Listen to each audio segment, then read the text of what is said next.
Boa noite, sejam muito bem-vindos ao Universo Cultural, de uma noite muito significativa para nós. Nós estamos aqui com o deputado Marcelo Freixo, que hoje oficialmente lançou sua candidatura a prefeito da cidade do Rio de Janeiro para as próximas eleições de outubro agora. E o Marcelo Freixo está no seu segundo mandato, né, como deputado, e ele foi o mais votado nas últimas eleições. E na primeira legislatura que ele fez, ele presidiu a CPI das milícias. E quem viu Tropa de Elite 2, por isso eu estou errada, ele inspirou o personagem do Diogo Fraga, que é aquele que está do lado do Coronel Nascimento. Ele foi um dos protagonistas que fizeram as conexões entre o crime organizado e o poder público do Rio e do Brasil. E mesmo recebendo seguidas ameaças de morte, deve ter visto ele várias vezes no jornal, né, falando sobre essa situação. Foi morar fora, né, por um período com a família, né, e retornou e está aí à frente na luta dos direitos humanos e fala de tortura e denuncia inúmeros casos que são muito importantes para a nossa sociedade. Então, com vocês, o Marcelo Freixo, vamos acolher.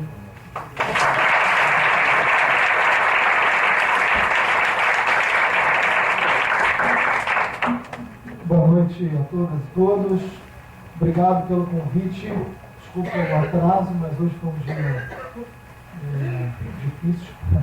Foi corrido, porque a gente teve que fazer esse lançamento oficial da convenção antes da Rio +20, porque senão tudo para no Rio de Janeiro.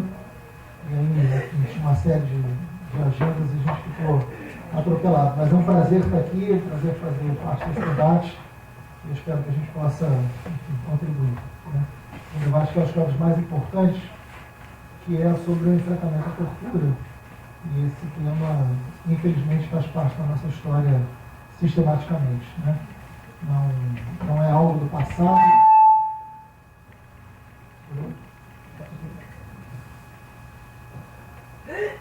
Porque quando a gente pensa a tortura, né, enfim, o enfrentamento à tortura, porque a tortura faz parte intensamente da nossa história, você pode imaginar que isso tem a ver com o processo colonial, né?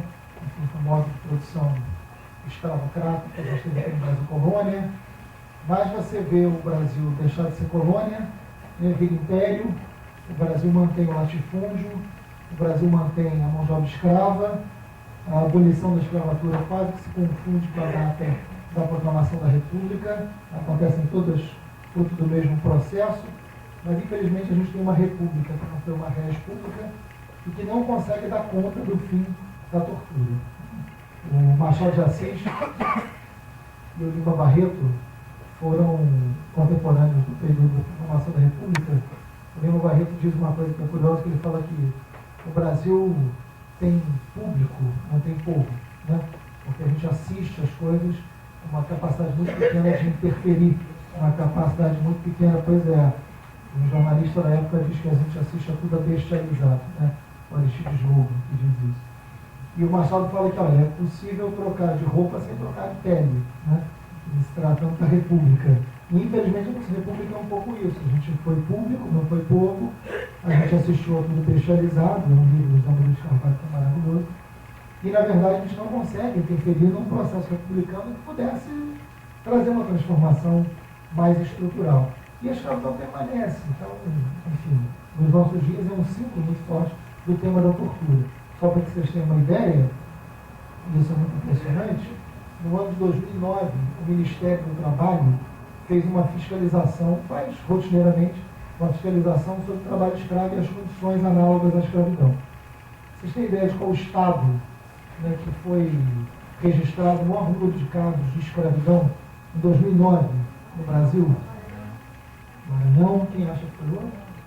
Pará, Tocantins, pois é. São Paulo, não, vocês erraram, estou rindo. Erraram o filme, né? Então, o nosso Rio de Janeiro. O Rio é o estado, em 2009, com o maior número de casos de trabalhadores escravos no Brasil. O Rio, fruto de uma situação lamentável que a gente encontra nas lavouras de cana de Campos de Goitacazes. O Rio tinha uma quantidade enorme a mais de... Isso é um dado oficial, né, do Ministério do Trabalho, numa frente específica de enfrentamento ao trabalho escravo. Então, 2009, você imaginar que o Rio de Janeiro é campeão do papel escravo, é algo, né, que o século XXI foge completamente ao imaginário da gente de que seja razoável, né, para um período republicano. E mais do que isso, eu convivo há muitos anos, eu sou um militante de direitos humanos há 25 anos, mais ou menos, e sempre convivi muito nas prisões, nas favelas, nesses espaços onde o Estado costuma ser muito violento, né? E ninguém viola mais os direitos humanos do que o Estado. Por isso que às vezes é curioso, eu participei de um debate imagina, eu participei de um debate no Roda Viva há pouco tempo, e ele,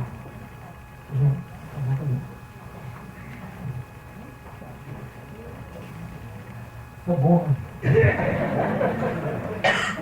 Bacana.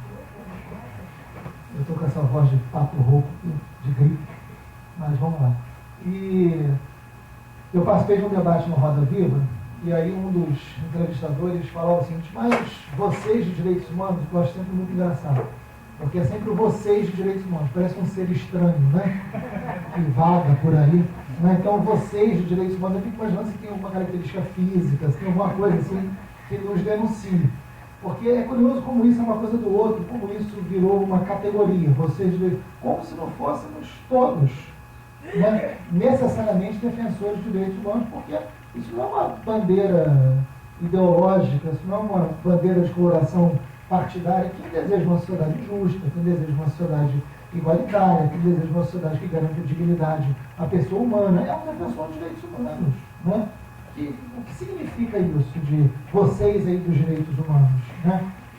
Alguém que tenha que ser um militante de direitos humanos, isso é uma coisa. Agora, a defesa dos direitos humanos é você defender os direitos que são mais elementares. Né? Então, você ter o mínimo de garantia de direitos colocados na sociedade. O Rio de Janeiro vive violações muito sistemáticas de direitos humanos. E ele falou, nessa entrevista, ele dizia: mas vocês de direitos humanos sempre brigam muito com o Estado, né? Como é que é você brigar para ser o Estado? Aí eu falei: porque ninguém viola mais os direitos humanos do que o Estado. O Estado é, historicamente, o principal instrumento de violação dos direitos humanos. Por isso que a luta dos direitos humanos, muitas vezes, se dá contra o Estado. Porque o Estado é um instrumento de controle. O Estado é um instrumento... Você sabe, né?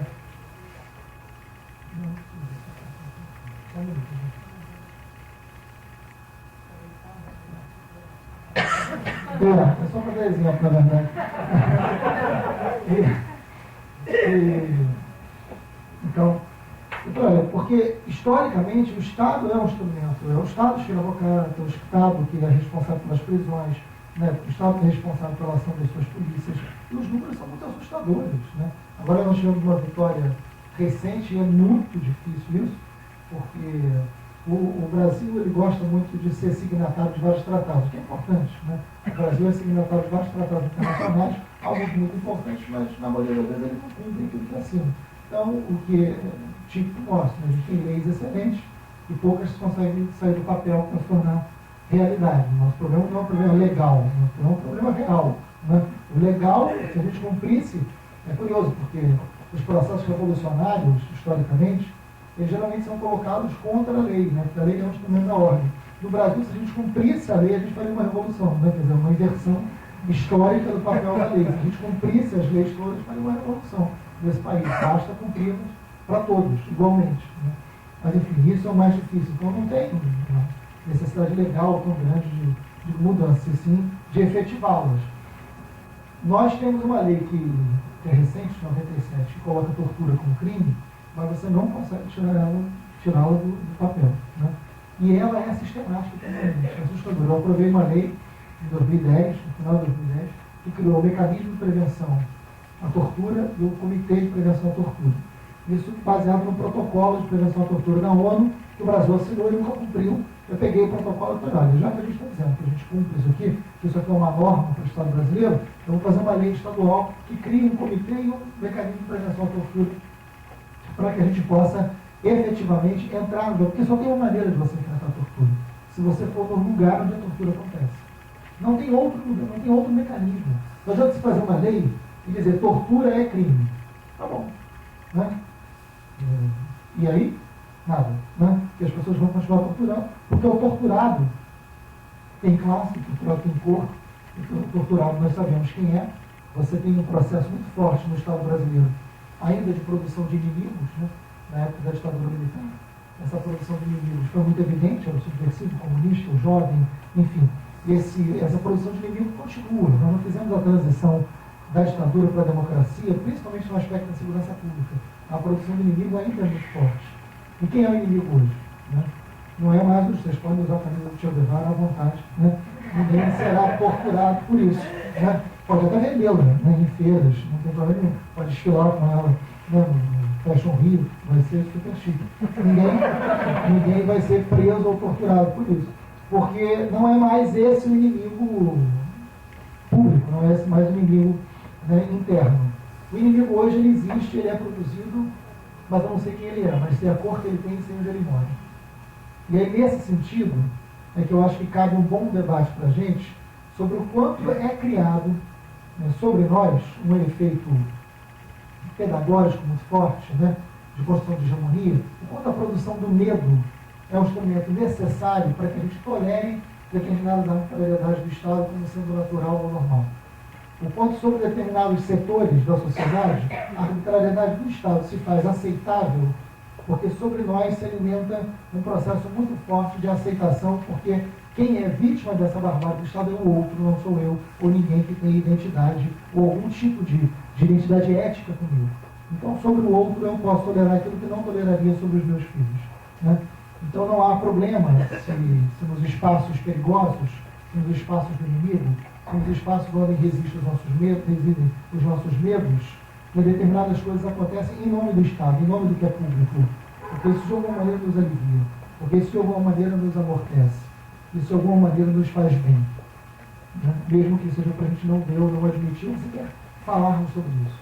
Então, eu acho ótimo que a gente possa fazer um debate mais aprofundado sobre a tortura, enquanto não um instrumento do desvio de um policial ou de outro. Não enquanto um instrumento de um desvio de um agente penitenciário ou outro, mas enquanto um instrumento de Estado, enquanto um instrumento de controle, enquanto um instrumento de ação permanente e sistemática do poder público sobre as classes que precisam ser controladas. Esse eu acho que é o debate que nos cabe sobre tortura. Né? Não um debate sobre a vitimização de um setor ou outro, mas um processo público e político na manutenção da tortura como instrumento do Estado, como sempre foi. Muda o seu papel, muda esse Estado, muda o personagem, né, torturado, mas a lógica da tortura para que serve enquanto instrumento se mantém. Né? Então, hoje, quando a gente aprova essa lei do mecanismo de prevenção contra a tortura, eu acho que é um grande avanço e a gente tem muita dificuldade para implementá-la, que a gente aprova, e é isso que eles fazem sempre. Se aprova e a coisa não consegue implementar. Porque nós criamos um comitê que é paritário, né? Então são 8 membros da sociedade civil e 8 do Estado, Defensoria, Ministério Público, o Tribunal de Justiça, em que a gente se reúne mensalmente lá na Assembleia Legislativa. Eu fui presidente desse conselho, agora é uma representante da OAB, a Camila, e tem um mecanismo. O mecanismo são 6 pessoas eleitas pelo comitê, que trabalham exclusivamente no mecanismo de prevenção à tortura, e esse mecanismo visita os lugares. Esse mecanismo vai até as delegacias, tem livre acesso a todas as delegacias, todas as prisões, todos os manicômios. Esse grupo vai aos lugares que sistematicamente faz relatório, e esse relatório é encaminhado a todos os órgãos do comitê que aí tomam providência. Isso tem dado um efeito impressionante no Rio de Janeiro, né? Porque esse mecanismo eleito, essas 6 pessoas eleitas, tem ido no lugar. E é isso que inibe a tortura. É isso que faz retroceder a tortura. Você tem que ir, você tem que entrar nos porões. Né? Para conhecer cadeia tem cheiro. Cadeia tem cheiro. Tem que conhecer o cheiro da cadeia, para você poder saber o que significa. E aí eu acho que cabe uma reflexão sobre isso, o mais distante que a gente possa ser dessa realidade. O Brasil é o 4º país em população carcerária do mundo. São mais de 500 mil presos hoje no Brasil. De 1995 a 2006, o crescimento da população carcerária brasileira foi de 320%. 320%. E a gente ainda leva a fama de um país da impunidade. Né? Tem alguma coisa errada. Nenhum país prendeu mais do que o Brasil nos últimos 10 anos. Nem os Estados Unidos, que tem mais de 2 milhões de presos. Nenhum país prendeu tanto quanto o Brasil. O Brasil foi o país que mais prendeu no mundo. né? Já tem a quarta população carcerária no mundo. E se você olhar, foi também o país que mais matou. Também o país que mais matou, mesmo a gente não tendo a pena de morte como instrumento legal, né? A polícia do Rio de Janeiro, ela tem uma média altíssima de ação letal, né? É o que nós chamamos na lei de auto de resistência, que é, na verdade, um resquício da ditadura. Qualquer pessoa morta pela polícia, ela é registrada não como homicídio, mas como auto de resistência. Isso quer dizer que essa pessoa que morreu reagiu, então, portanto, a culpada pela sua morte é ela mesma, né? É assim que determina o auto de resistência. Então, isso pode acontecer. Você pode ter uma troca de tiro, você pode ter uma reação e na troca de tiro a pessoa morrer. Mas qualquer pessoa, independente da circunstância, é registrada como auto de resistência.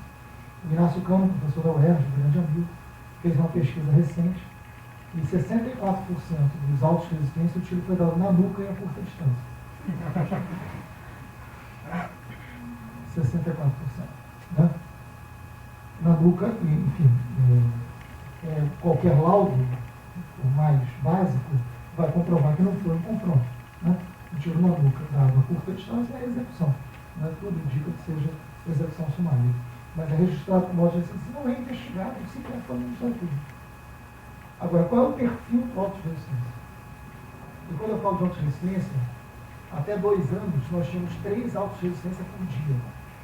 3 autos de resistência por dia. Qual é a polícia do mundo que mata oficialmente 3 pessoas por dia? Me diga uma. Não há. Que mate 3 pessoas por dia. Oficialmente. Fora os que não são registrados como autos de resistência. Então a gente tem a polícia que mais mata, a gente tem a polícia que mais morre no mundo inteiro. Né? Homens de preto matando homens pretos, quase todos pretos. Essa é a desgraça carioca. E isso é normal. Né? Isso é um Rio pacificado. Isso é um Rio pacificado. Tem alguma coisa errada nessa análise desses dados e no papel do Estado. Então não adianta eu tentar entender a lógica da tortura fora do Estado. Como, aliás, não adianta tentar entender o crime fora do Estado. Eu tenho dito, e tenho feito essa defesa, e aprofundei muito isso quando investiguei as milícias, o crime organizado só existe dentro do Estado. Não tem crime organizado fora do Estado. Não há crime. O crime fora do Estado há. Mas é um crime desorganizado, um crime violento, mas é um crime que não tem projeto de poder. O crime só sobrevive enquanto instância organizada se for dentro do Estado. Se for fora do Estado, ele não sobrevive. Ele é facilmente detido ou ele é utilizado a serviço do próprio Estado. Né? Ou alguém aqui conhece alguma boca de fundo no Rio de Janeiro que funcione sem propina? Não há. Não há. Não há uma boca de fundo no Rio de Janeiro que funcione sem propina. Para funcionar, tem que pagar propina. Quem controla? Quem controla? Né? As milícias todas as milícias são dominadas por agentes públicos. Todas. Não há uma milícia do Rio de Janeiro, e eu estou falando de 300 territórios dominados por milícia hoje, milícia máfia, estruturas máfia, são máfia mesmo. Tem um episódio que é engraçado, só para descontrair, que esse tema é pesado, né? As feições vão ficando mais fechadas, é bom descontrair um pouco. Mas eu fiz o relatório da CPI em 2008. Terminei em 10 de dezembro de 2008. E aí, em 2009, a Anistia Internacional me chamou para divulgar o relatório da CPI em alguns países da Europa, porque nós fizemos 58 propostas concretas para enfrentar as milícias. 58 propostas efetivas para o Estado enfrentar a milícia. E muitas dessas propostas passam por Brasília, passam pelo Poder Federal, não é um enfrentamento de polícia. Como é máfia, você tem que enfrentar pelo Estado como um todo, tirar os braços econômicos e os braços territoriais. E nós também indiciamos muitos milicianos. Só para você ter uma ideia, de 2008 para cá foram 680 prisões de milicianos. Né? Então, efetivamente, foi uma CPI que teve resultado concreto. 680 prisões. Só para você ter uma ideia, em 2006 foram 5 milicianos presos. 5. Eu tenho até curiosidade de saber quem são esses 5, porque é impressionante. Né? Foram 5 milicianos presos em 2006. Né? Em 2007 foram 24, em 2008 foram 75, foi o ano da CPI, em 2009 foram 275. né? E aí vai aumentando, de 2008 para cá foram 680 prisões. Entre eles, deputados, vereadores, os chefes de milícias são todos presos. Mas as milícias aumentam, o número de milícias aumenta, porque só aprender não detém máfia. E nós fizemos 58 propostas, a Anistia Internacional chamou para divulgar no Parlamento Europeu e em parlamentos de vários países o resultado dessa CPI para dizer que estava nascendo uma máfia. No Brasil, a Anistia estava muito preocupada com isso, para cobrar dos estados, que cobrassem do Estado brasileiro medidas efetivas em relação a esse enfrentamento. Aí, o primeiro país que eu fui foi a Alemanha. Né? E eu vou falar absolutamente verdadeiro, mas é curioso. Eu fui no parlamento alemão, Berlim, para explicar como é que funcionava a milícia. Né? E aí eu falei, bom, eu sou professor de história, gosto de falar. Né? E aí eu comecei a explicar, eu falei, olha, as milícias são grupos armados que dominam territórios, são todos eles liderados por policiais. Aí o deputado, ex-policiais, né? Eu falei, não, policiais da ativa. Eles me olhavam. Ele falou, mas como? Eu falei, é assim. Né? E eu continuava explicando. Essa era a parte mais fácil. Né? Depois eu fui explicar o domínio das atividades econômicas. Eu fui tentar explicar no parlamento alemão que eles dominavam a distribuição de gás. Eu falei, o gás lá é um gás nessas regiões que são mais pobres, em bujão, né? Ou botijão. Então eles dominam a distribuição do gás, só pode comprar gás com eles. Daí o Bodo falou, mas ninguém sabe? Eu falei, não, todo mundo sabe.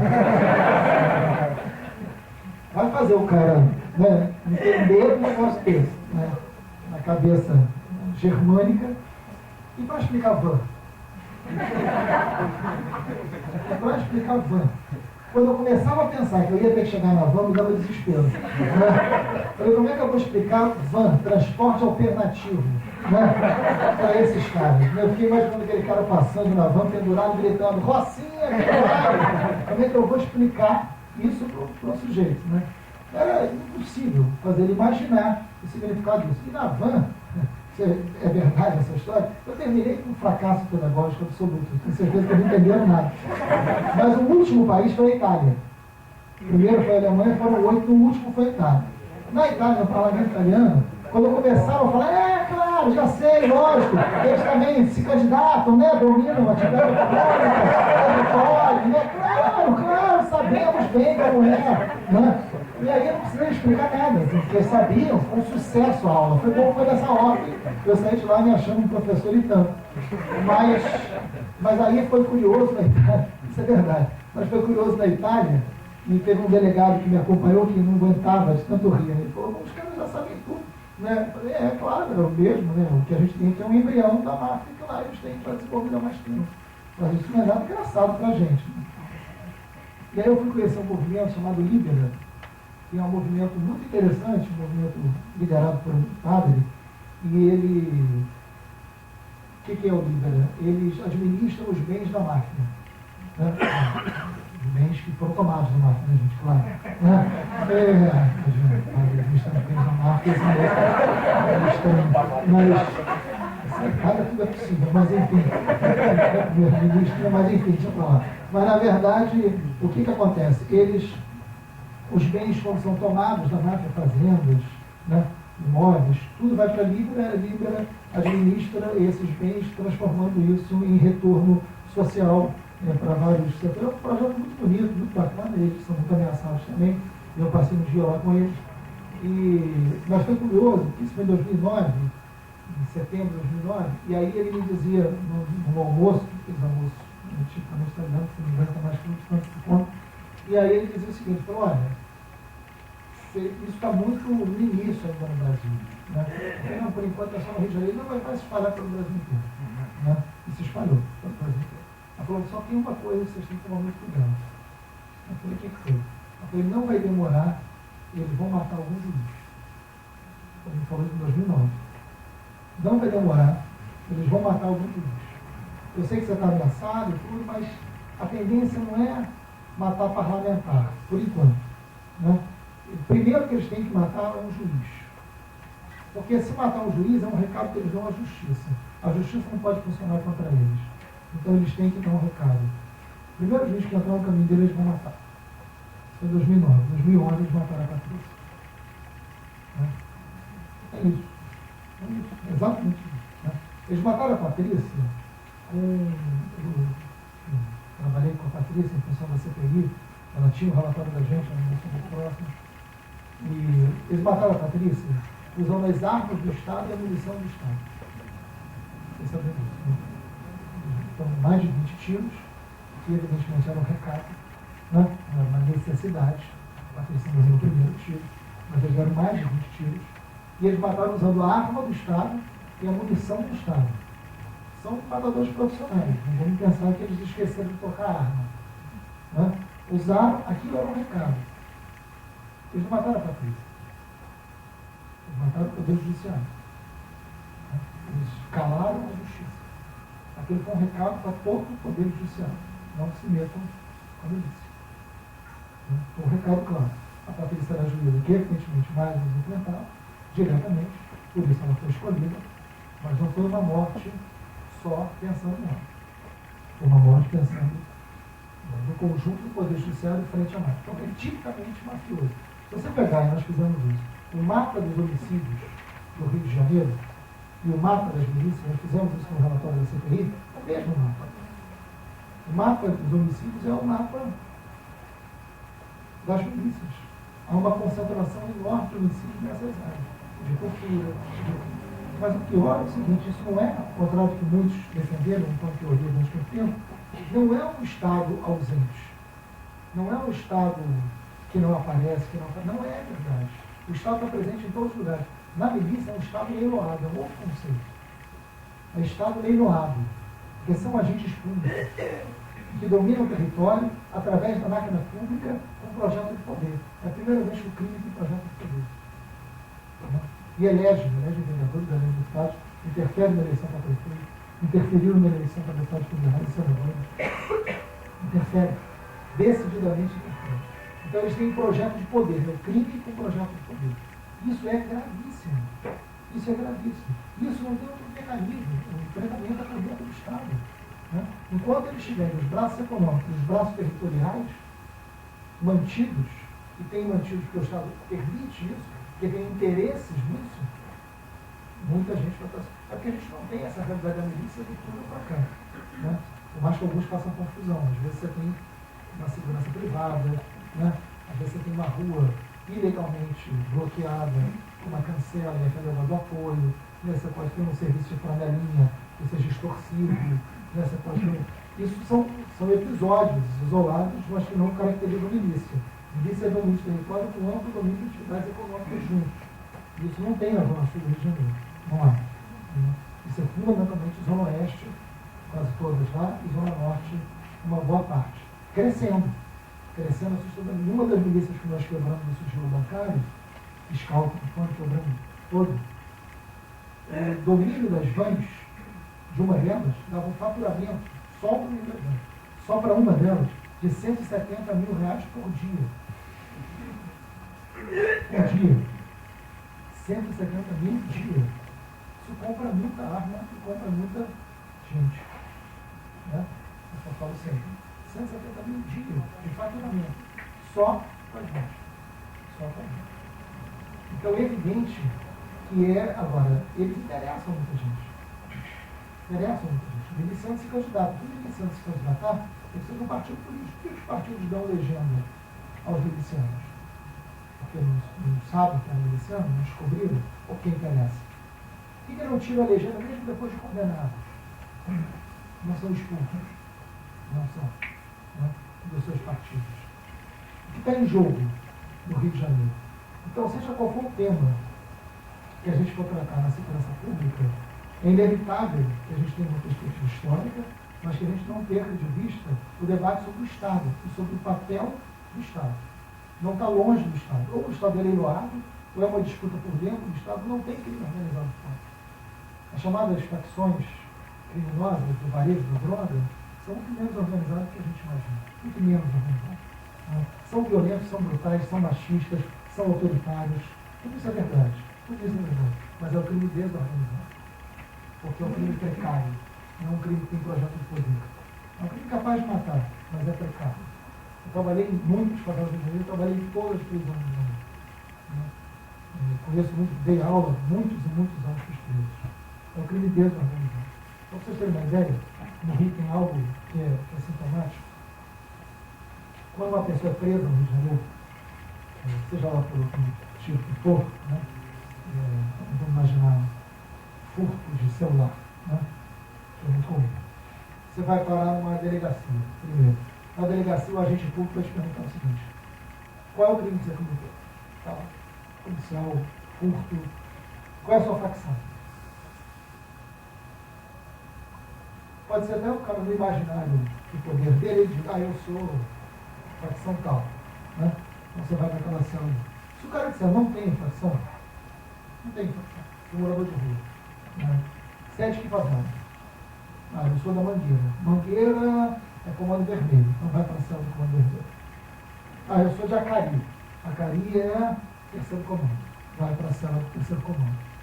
Conforme o local de moradia, de favela, você vai ser classificado por uma facção criminosa que o Estado lhe classifica, independente do crime que você cometeu.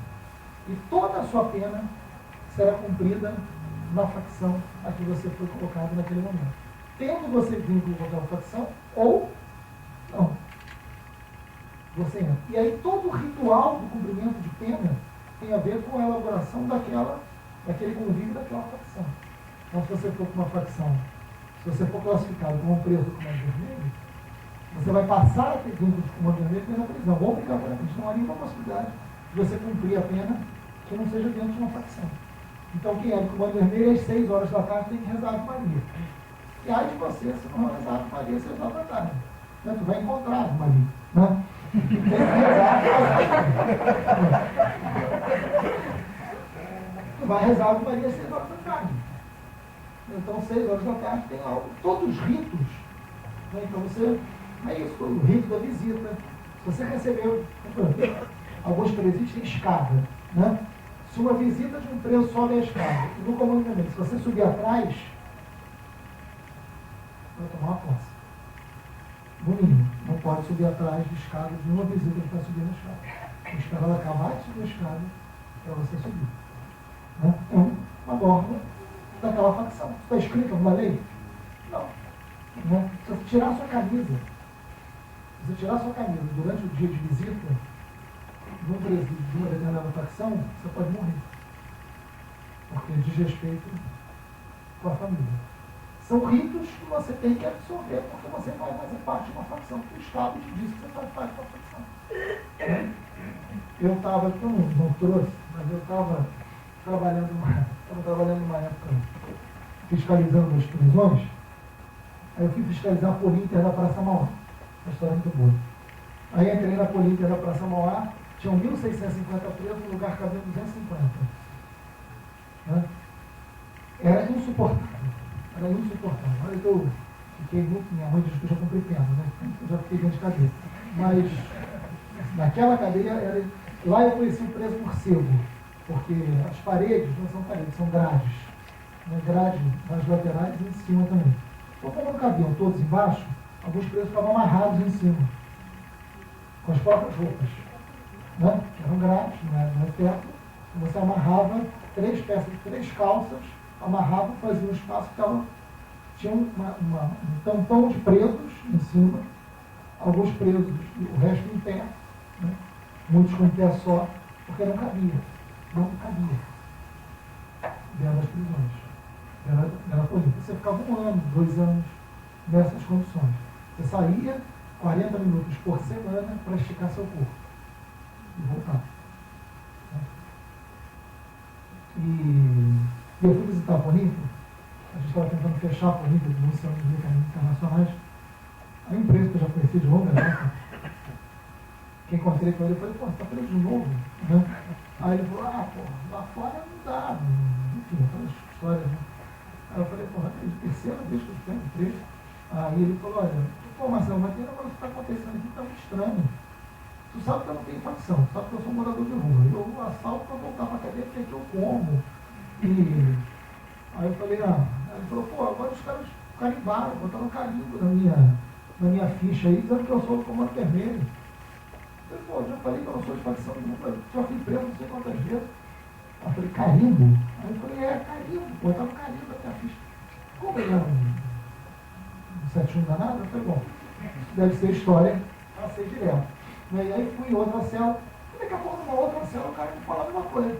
Pô, o seu Marcelo botaram um carimbo lá na minha ficha, dizendo que eu sou. Eu falei, pô, a mesma história?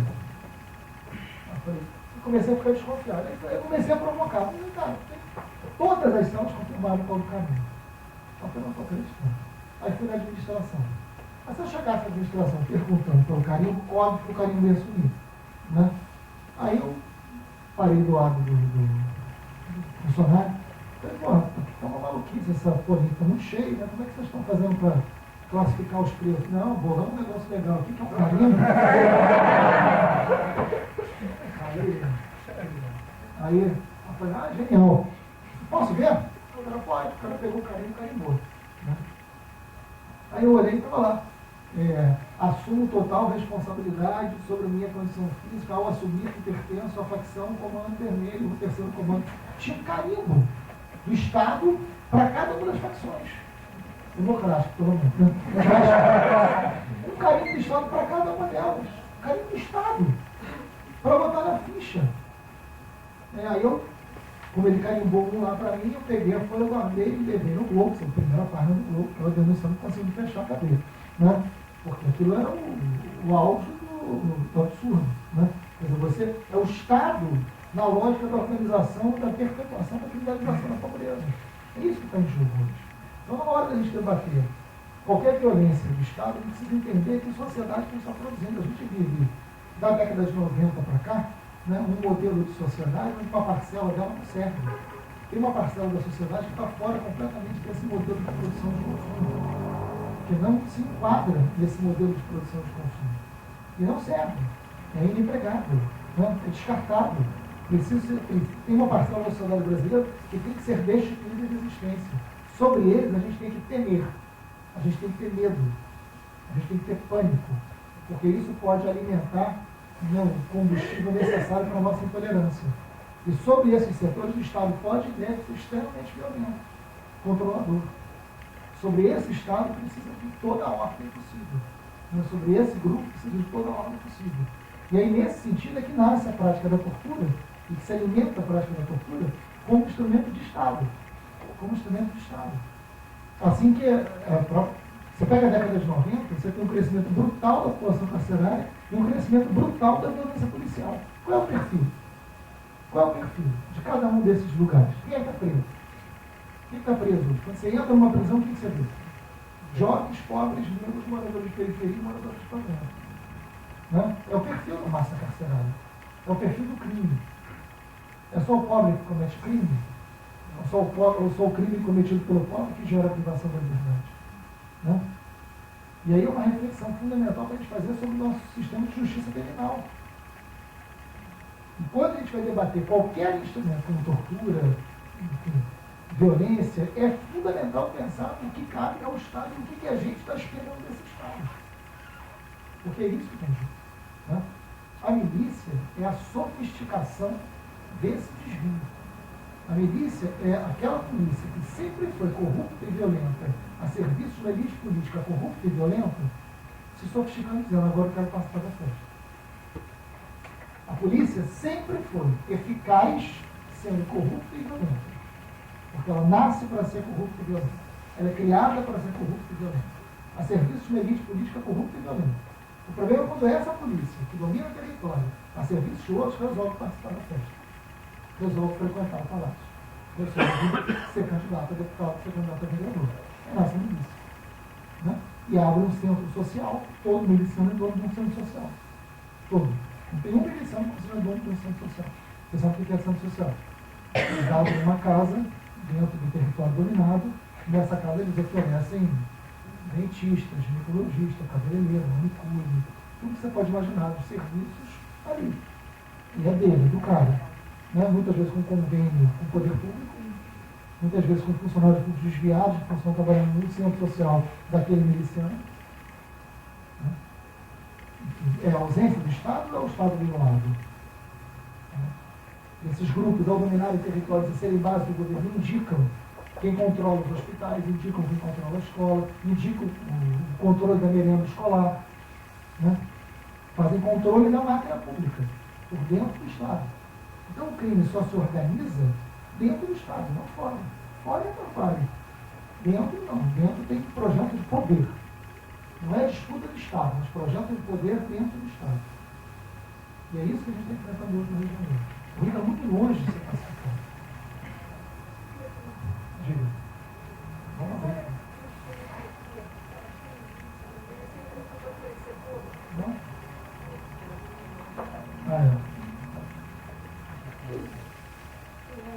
Acho que nós todos aqui no Rio de Janeiro acompanhamos os movimentos de pacificação.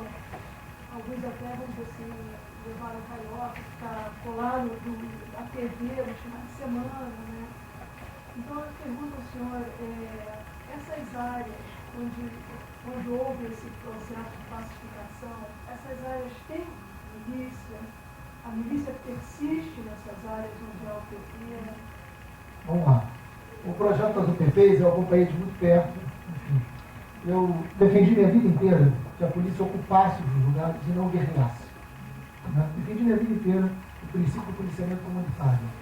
Porque em todos os lugares do mundo, a polícia, quando avançou, ela atendeu a 3 princípios.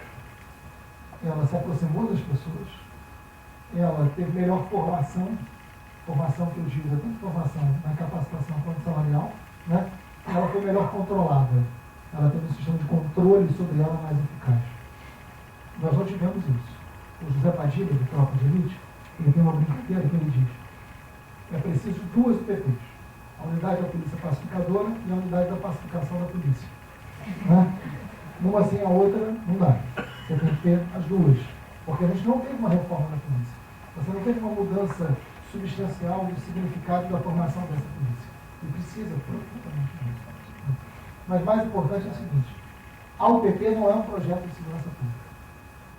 E eu não digo com isso que ele não tem avalia.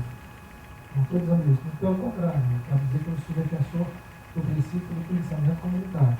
Mas o projeto das UPPs do Rio, eles não passam pela lógica da segurança pública. Porque se passassem, não seria esse projeto para mim. Vou te fazer uma pergunta te respondendo. Qual é o sentido de nós termos 3 UPPs em Copacabana e nenhuma UPP na Baixada Fluminense? Essa lógica é da segurança pública? Não. Não é. Se fosse, você não teria 3 UPPs. Então, eu não estou dizendo que o Copacabana não precisasse das UPPs. Mas se a lógica fosse da segurança pública, é evidente que a UPP não estaria em Copacabana.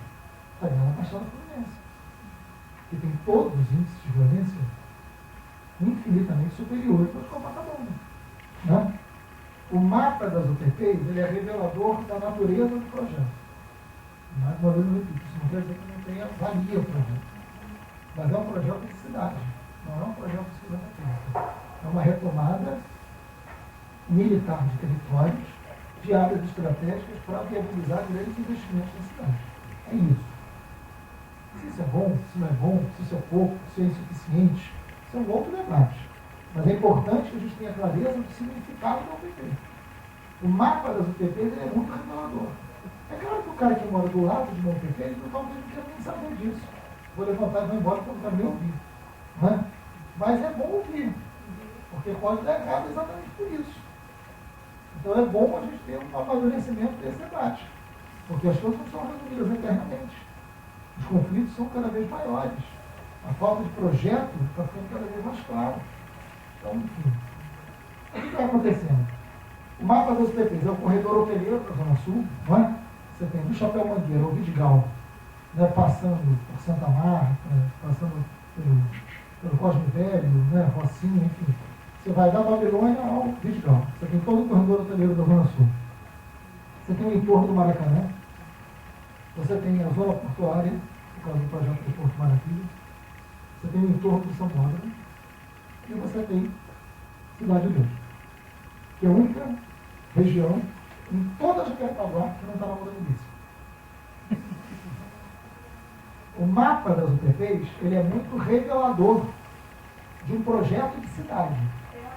De uma concepção. O alemão é agora. O alemão foi fora do circuito. Né? O alemão não estava no projeto original das UTPs. Tanto é que o alemão ficou com o exército 2 anos lá, porque não sabia o que fazer. O alemão só tem uma ocupação por causa daquela queima dos ônibus. Então houve aquela necessidade daquela cena muito forte para todos nós, daqueles garotos correndo com arma na mão, né? E as tropas federais entrando, mas o alemão estava fora desse circuito, completamente fora desse circuito. Né? Foi um desvio de curso, bem lembrado. Mas o projeto das UTPs, ele é um projeto de cidade. É necessário retomar o território militarmente nessas áreas para garantir um projeto de cidade. Só para vocês terem uma ideia, esses números são muito importantes. Por que esse projeto de cidade está em jogo no Rio de Janeiro? Nos últimos 50 anos, 75% do crescimento populacional se deu nas cidades. Né? Só nos últimos 4 anos que o mundo se tornou urbano. Tem mais gente morando nas cidades do que no campo. Tem só 4 anos isso. Muito pouco tempo. Né? Nos próximos 30 anos, isso é muito impressionante, nos próximos 30 anos, 95% do crescimento populacional do planeta vai se dar nas cidades do sul. Qual é a cidade do sul? Né? Qual é a cidade do sul mais importante em termos de calendário urbano de cidade? Do planeta. Do hemisfério sul. Qual é a cidade? É o Rio de Janeiro. Né? É o Rio de Janeiro. O Rio de Janeiro é a cidade mais importante. Então tem um projeto de cidade sobre o Rio de Janeiro que tem uma importância enorme. E é muito dinheiro que entra no Rio de Janeiro. Não é à toa, o Rio de Janeiro tem Copa do Mundo, né? Tem um calendário de grandes investimentos. Não é à toa que a vida no Rio de Janeiro está tão cara. Está muito caro. Né? Isso aí não tem divergência, talvez não tem divergência alguma entre nós, porque está muito caro viver no Rio de Janeiro. Né? Porque tem uma lógica especulativa muito forte sobre a cidade, incontrolável de passagem. Né? Enfim, isso é um outro debate. Então é necessário você fazer um investimento para a cidade para viabilizar esses projetos e esse mega investimento de grandes corporações. A UPP atende a isso. A UPP só pode ser entendida e pensada e refletida se a gente entender qual é a concepção de cidade que tem no jogo. A UPP tem muito a ver com as barreiras acústicas. Todo mundo já viajou recentemente, linha amarela, linha vermelha, onde tem aquelas placas. A prefeitura gastou 20 milhões ali, naquelas placas que são barreiras acústicas. Agora, barreira acústica tem em vários lugares do mundo. Em vários lugares do mundo que você vai, você encontra barreiras acústicas. Né? Mas, enfim, as barreiras são acústicas. Né? Você me entende? Eu tive na Favela da Maré, e eu acho que favela é um lugar sempre de uma produção muito grande de sabedoria. Sabedoria não tem nada a ver com escolaridade. Né? E sabedoria é outra história. Sabedoria não é quantitativa. Então, a favela é um lugar de muita sabedoria. De produção de muita sabedoria. Sabedoria popular, muito forte. Lá na cidade do Rio de Janeiro. E na Favela da Maré, a gente estava fazendo uma atividade e um rapaz fez uma brincadeira, eu estava conversando, e aí ele falou, era uma atividade sobre a barreira acústica. Né? Aí ele falou, pô, isso aí foi 20 milhões mesmo? Aí eu falei, foi, custou 20 milhões. Você sabe uma coisa? Eu falei, não. Olha aqui, não tem creche, não tem saneamento, não tem um posto de saúde funcionando, mas está um silêncio.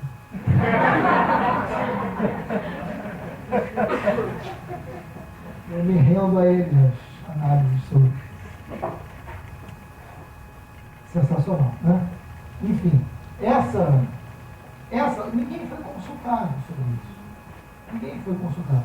A UPP só pode ser compreendida se você tiver uma compreensão sobre o papel das favelas, as barreiras acústicas e toda uma concepção de cidade que está em jogo.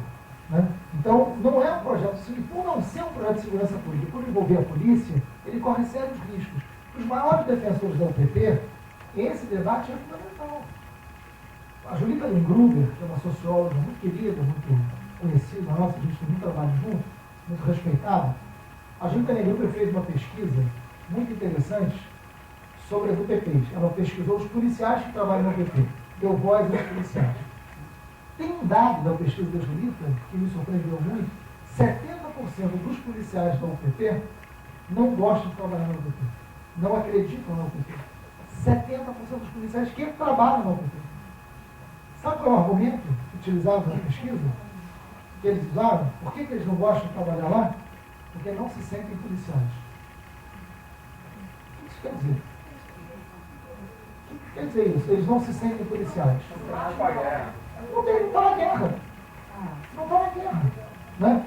Então, é preciso entender. Eu acho que o princípio do policiamento comunitário é muito importante. Mas como não foi essa a natureza do projeto das UPPs, coloca a própria UPP em risco. As UPPs sociais hoje estão muito fragilizadas, inclusive em termos orçamentários. Né? De cima para baixo e não para a sociedade, Como não? construindo algo. Você não tem uma outra polícia, você não tem uma preocupação com isso, e mais, você não tem, para mim, a grande crítica que eu tenho ao UPP é que você não tem construção de soberania nesses lugares. Você não tem, junto aos moradores que historicamente construíram, você não tem nenhuma favela no Rio de Janeiro, nenhuma favela no Rio de Janeiro, que 1% dos seus moradores estejam envolvidos com tráfico. Se você pegar o complexo alemão, no auge do alemão, não chega a 1% do número de moradores envolvidos com tráfico. Não chega a 1%. 99, tantos por cento são pessoas trabalhadoras. Ai do Rio de Janeiro, o dia que a favela não descer. Ai do Rio, o dia que a favela não sair de casa, porque nada funciona. Nada funciona. Então, mas é claro, a gente olha para a favela e vê o crime, a gente olha para a favela e criminaliza a pobreza. É a produção do medo que justifica o Estado fazer o que faz e a gente achar que isso é normal. Né? Enfim, nesse sentido, não tem nenhum por cento. Esses moradores construíram todas as referências culturais desses lugares. Então, para o PT dar certo, a polícia tinha que ser um instrumento de garantia de construção de soberania dessas pessoas. Que essas pessoas, através do que a nossa lei já nos permite, que são audiências, conselhos, dessem conta da vida desse local. E não construíssem xerifes, e não construíssem produção de obediência, e não construíssem silêncios produzidos em nome da paz. Porque isso coloca em risco o próprio projeto do PT. Porque os conflitos são inevitáveis de uma polícia que não tem preparo para isso. E não é a função da polícia controlar lixo. Não é a função da polícia é polícia. Né? Parece simples, mas não é. E isso, a própria natureza do PT coloca o PT em risco.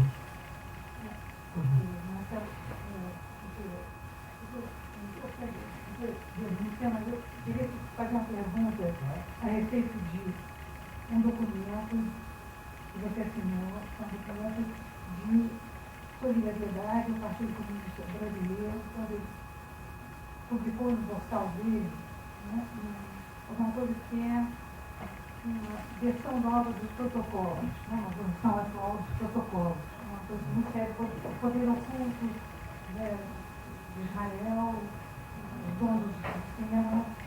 E você assinou esse documento, o Manifesto de Solidariedade, ao PCB, eu não, se você sabe, se você conhece o teor do que foi Não, eu não lembro, mas vejo te digo hoje, te digo agora. Pode. Deixa eu te explicar. Antes de mais nada, eu também sou professora de história. Tá?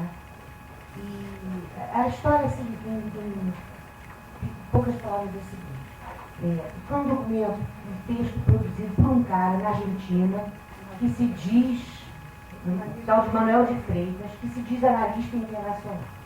Então ele publicou na internet. E nesse texto ele acusa e aponta a existência de um complô judaico para dominar o mundo. Isso é coisa do século XIX, de um livro chamado Protocolos do Estado de Sião, né, que foi produzido pela polícia do Czar, no século XIX, lá na Rússia, para incriminar. Né? Então ele descobriu a pólvora sem fazer barulho, reinventou a roda e reinventou esse conflito. Esse texto foi publicado na página do PCB. E aí, a CONIB, a Confederação Israelita do Brasil, viu esse texto lá e começou a processar o PCB por racismo, tá? Perseguição do PCB. Aí o PCB desencadeou uma campanha de solidariedade ao PCB, tá? Liberdade de publicar esse texto. Bom, então, o que acontece? Muitas pessoas, mais de 200 pessoas, assinaram essa campanha de solidariedade sem conhecer o texto original que desencadeou esse processo. Então, deixa eu... Olha só um minutinho. Porque as perguntas têm que ser breves. Eu sei, mas E a gente está... Tá, olha só. O tema que a gente está... Marcelo, Não é aberto para qualquer... Marcelo, olha só. Já votei 500 vezes em você e pretendo votar. Duas só. Tá? Agora, eu vou até te explicar esse texto, que é justamente o texto original. Bom, Tá? Porque eu acredito o seguinte. Eu acredito o seguinte. Você deve ter assinado a solidariedade por ser uma pessoa de esquerda. Não, olha só. A pergunta que você é tipo um segundo. Porque senão não dá. Em função disso.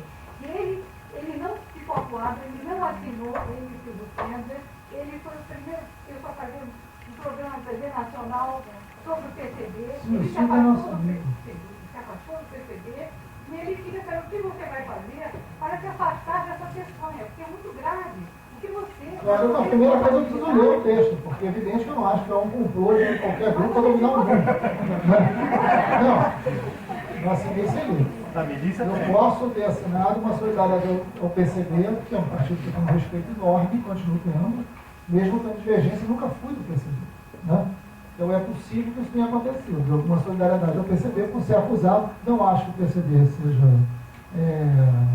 racista ou qualquer, né, um antissemita, seja lá o que for. Não acho que seja característica do PCB. Pelo que conheço da história do PCB, posso ter assinado e acho muito provável que sim, nesse contexto. Não pelo conteúdo do texto. Vou ler o texto e vou conversar com as pessoas do PCB e vou ver onde é que está isso, porque sequer eu sabia dessa história, mas agradeço a informação.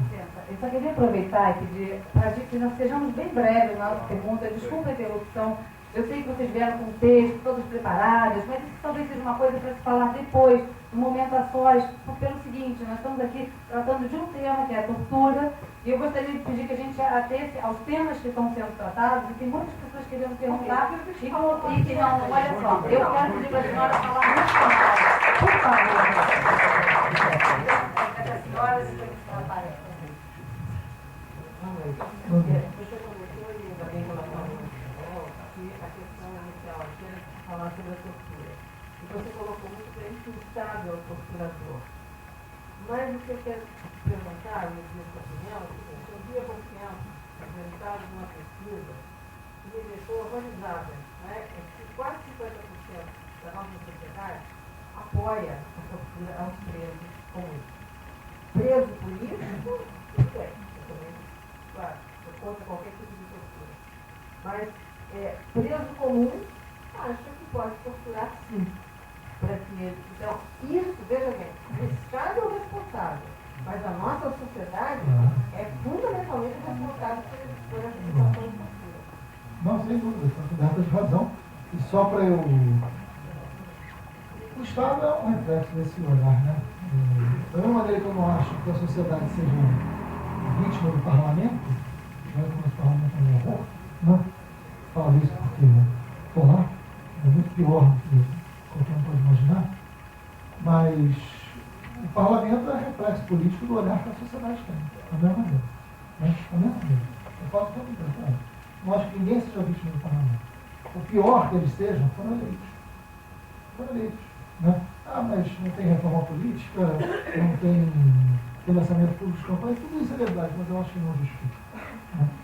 Eu acho que a luta política hoje ela é pedagógica, e é a razão de eu estar aqui. Né? Eu sempre trabalhei muito, o Rui que está aqui sabe disso, independente de ser de eleição ou não, eu gosto muito de fazer debate, participar, vou em todos, sendo ou não ano de eleição.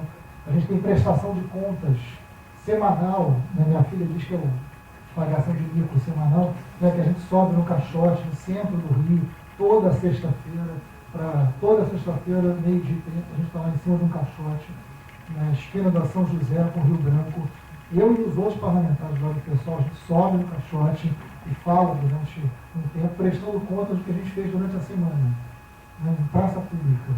É uma obrigação isso. A gente faz isso há mais de 10 anos.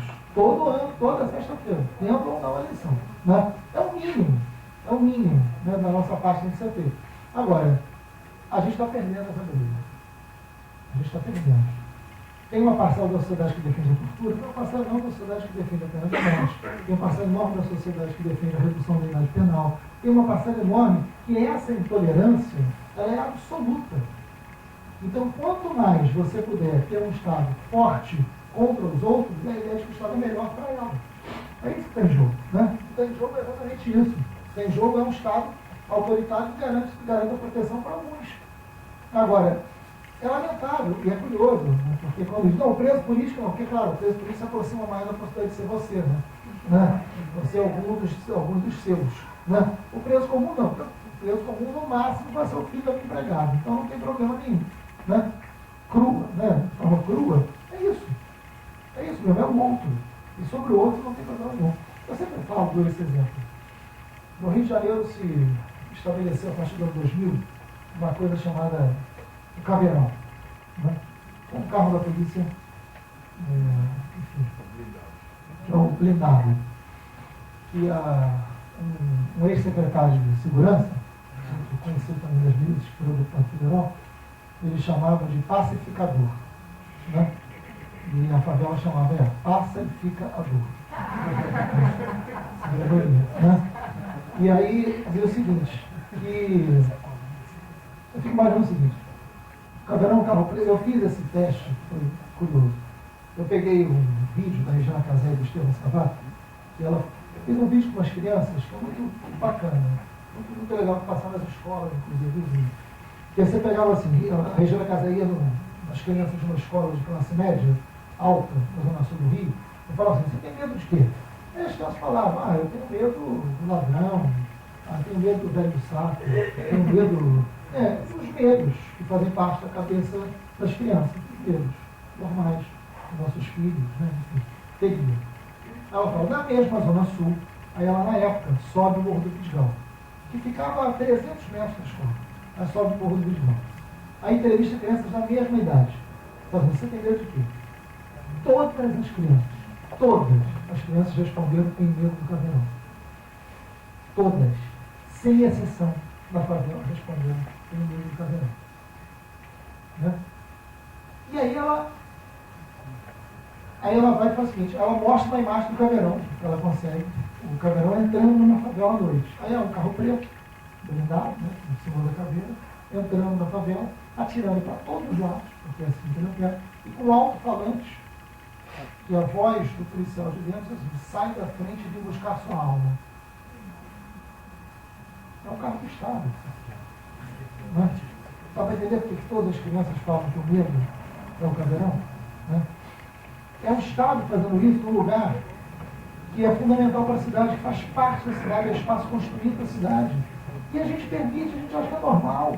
Isso nos causa espanto acontecendo há 12 anos no Rio de Janeiro, todos os dias. Hoje o caveirão está fazendo isso em algum lugar nesse momento. 100% da operação dos caveirões acontece nas favelas. Por que isso é normal? Eu peguei esse vídeo, eu cortei, peguei só a imagem do caveirão. Aí eu passei numa universidade fora do Brasil, essa imagem. Né? Aquela coisa de Rio de Janeiro, Rio de Janeiro, você Rio de Janeiro, que lindo. Né? Aí eu peguei a imagem do caveirão entrando na favela, tirando para todo lado, sai da frente para buscar sua alma. Eu falei, olha, essa é uma imagem que acontece todos os dias no Rio de Janeiro. E não falei mais nada, deixei para a plateia comentar. Não tinha entrevista das crianças, peguei só a imagem do caveirão. Aí uma estudante, uma jovem, no meio levantou e falou, mas professor, por que a polícia não prende esses caras? Vai explicar, né? É a polícia, né? Agora, você tem que imaginar, eu fico pensando uma coisa. Vamos imaginar o seguinte, vamos pegar o caveirão, eu sempre faço essa provocação, vamos pegar o caveirão, vamos botar ele na Vieira Soto. Né? Um dia, não precisa dar tiro para não radicalizar. Não precisa dar tiro. Não precisa dar tiro. Só bota o caveirão na Vieira Soto e ele fala no microfone o que ele fala na favela. Sai da frente me buscar sua alma, sai da rua vagabunda, né? Na Vieira Soto. Não precisa dar tiro. Não precisa dar tiro. Só passa na Vieira Soto, não precisa nem ir voltar, só vai. Né? O que acontece? Nesse dia à noite, né, o Jornal Nacional vai ter o apresentador e o apresentador com a camisa Caveirão de Ganão. Né? O Papa vai se manifestar sobre o Caveirão. Né? Vai ter encontro da ONU para falar sobre o Caveirão. Não é isso? Ele acontece todos os dias. Todos os dias. A 200, 300 metros, às vezes, da nossa casa. Agora não, porque essas áreas são diferentes. Mas acontecia. Né? E era curioso, porque já tinha 5 anos de Caveirão e ninguém viu o Caveirão passar nas ruas. Né? E ele ia todo dia para a favela saindo de Laranjeiras. Então, por onde passava, né? Porque ninguém via. Né? Então, essa indiferença, ela é muito forte. E aí eu acho que a luta política é mesmo pedagógica. É a luta de falar com os diferentes e com os indiferentes. E esse tipo de conversa que a gente está tendo aqui, eu acredito muito. Muito. Né, no efeito que isso tem. Não interessa outros efeitos, mas a capacidade da gente conversar, esclarecer, buscar saída, usar a rede hoje, que é muito importante, né? Discutir esses assuntos, porque não é possível que a gente ache que a solução é o Estado ser mais violento, a gente prender mais, né? A gente ter uma violência ainda maior, porque não pensar numa alternativa a esse Estado violento. Enfim, mas é uma luta pedagógica, fundamentalmente pedagógica. A gente sabe que nenhum processo muito eficaz de extermínio ou mesmo de controle funciona de uma hora para outra, já direto na destruição física, na erradicação. Ela passa por um processo paulatino de desumanização, de descaracterização, inclusive de transformar a vítima em algoz, de transformar justamente o alvo do ódio, o alvo da destruição, o alvo do controle social, o responsável pela crise que está sendo tratada. Eu queria que você explicasse como que isso funciona numa sociedade como a nossa, que se habituou, por força dos meios de comunicação, mas também todos os lugares comuns, a encarar o criminoso, dar o rosto ao crime, como o preto pobre, favelado de periferia, que é geralmente quem aparece no clichê do combate ao crime. Quando às vezes você combate o crime com um fiscal da Receita, mas que não gera nenhuma grande publicidade, e na realidade sendo a população que mais sofre o crime do que qualquer outra, porque é exatamente isso, transformar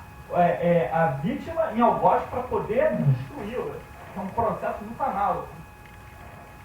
Então, bom, isso é um efeito que a gente tem chamado de criminalização da pobreza.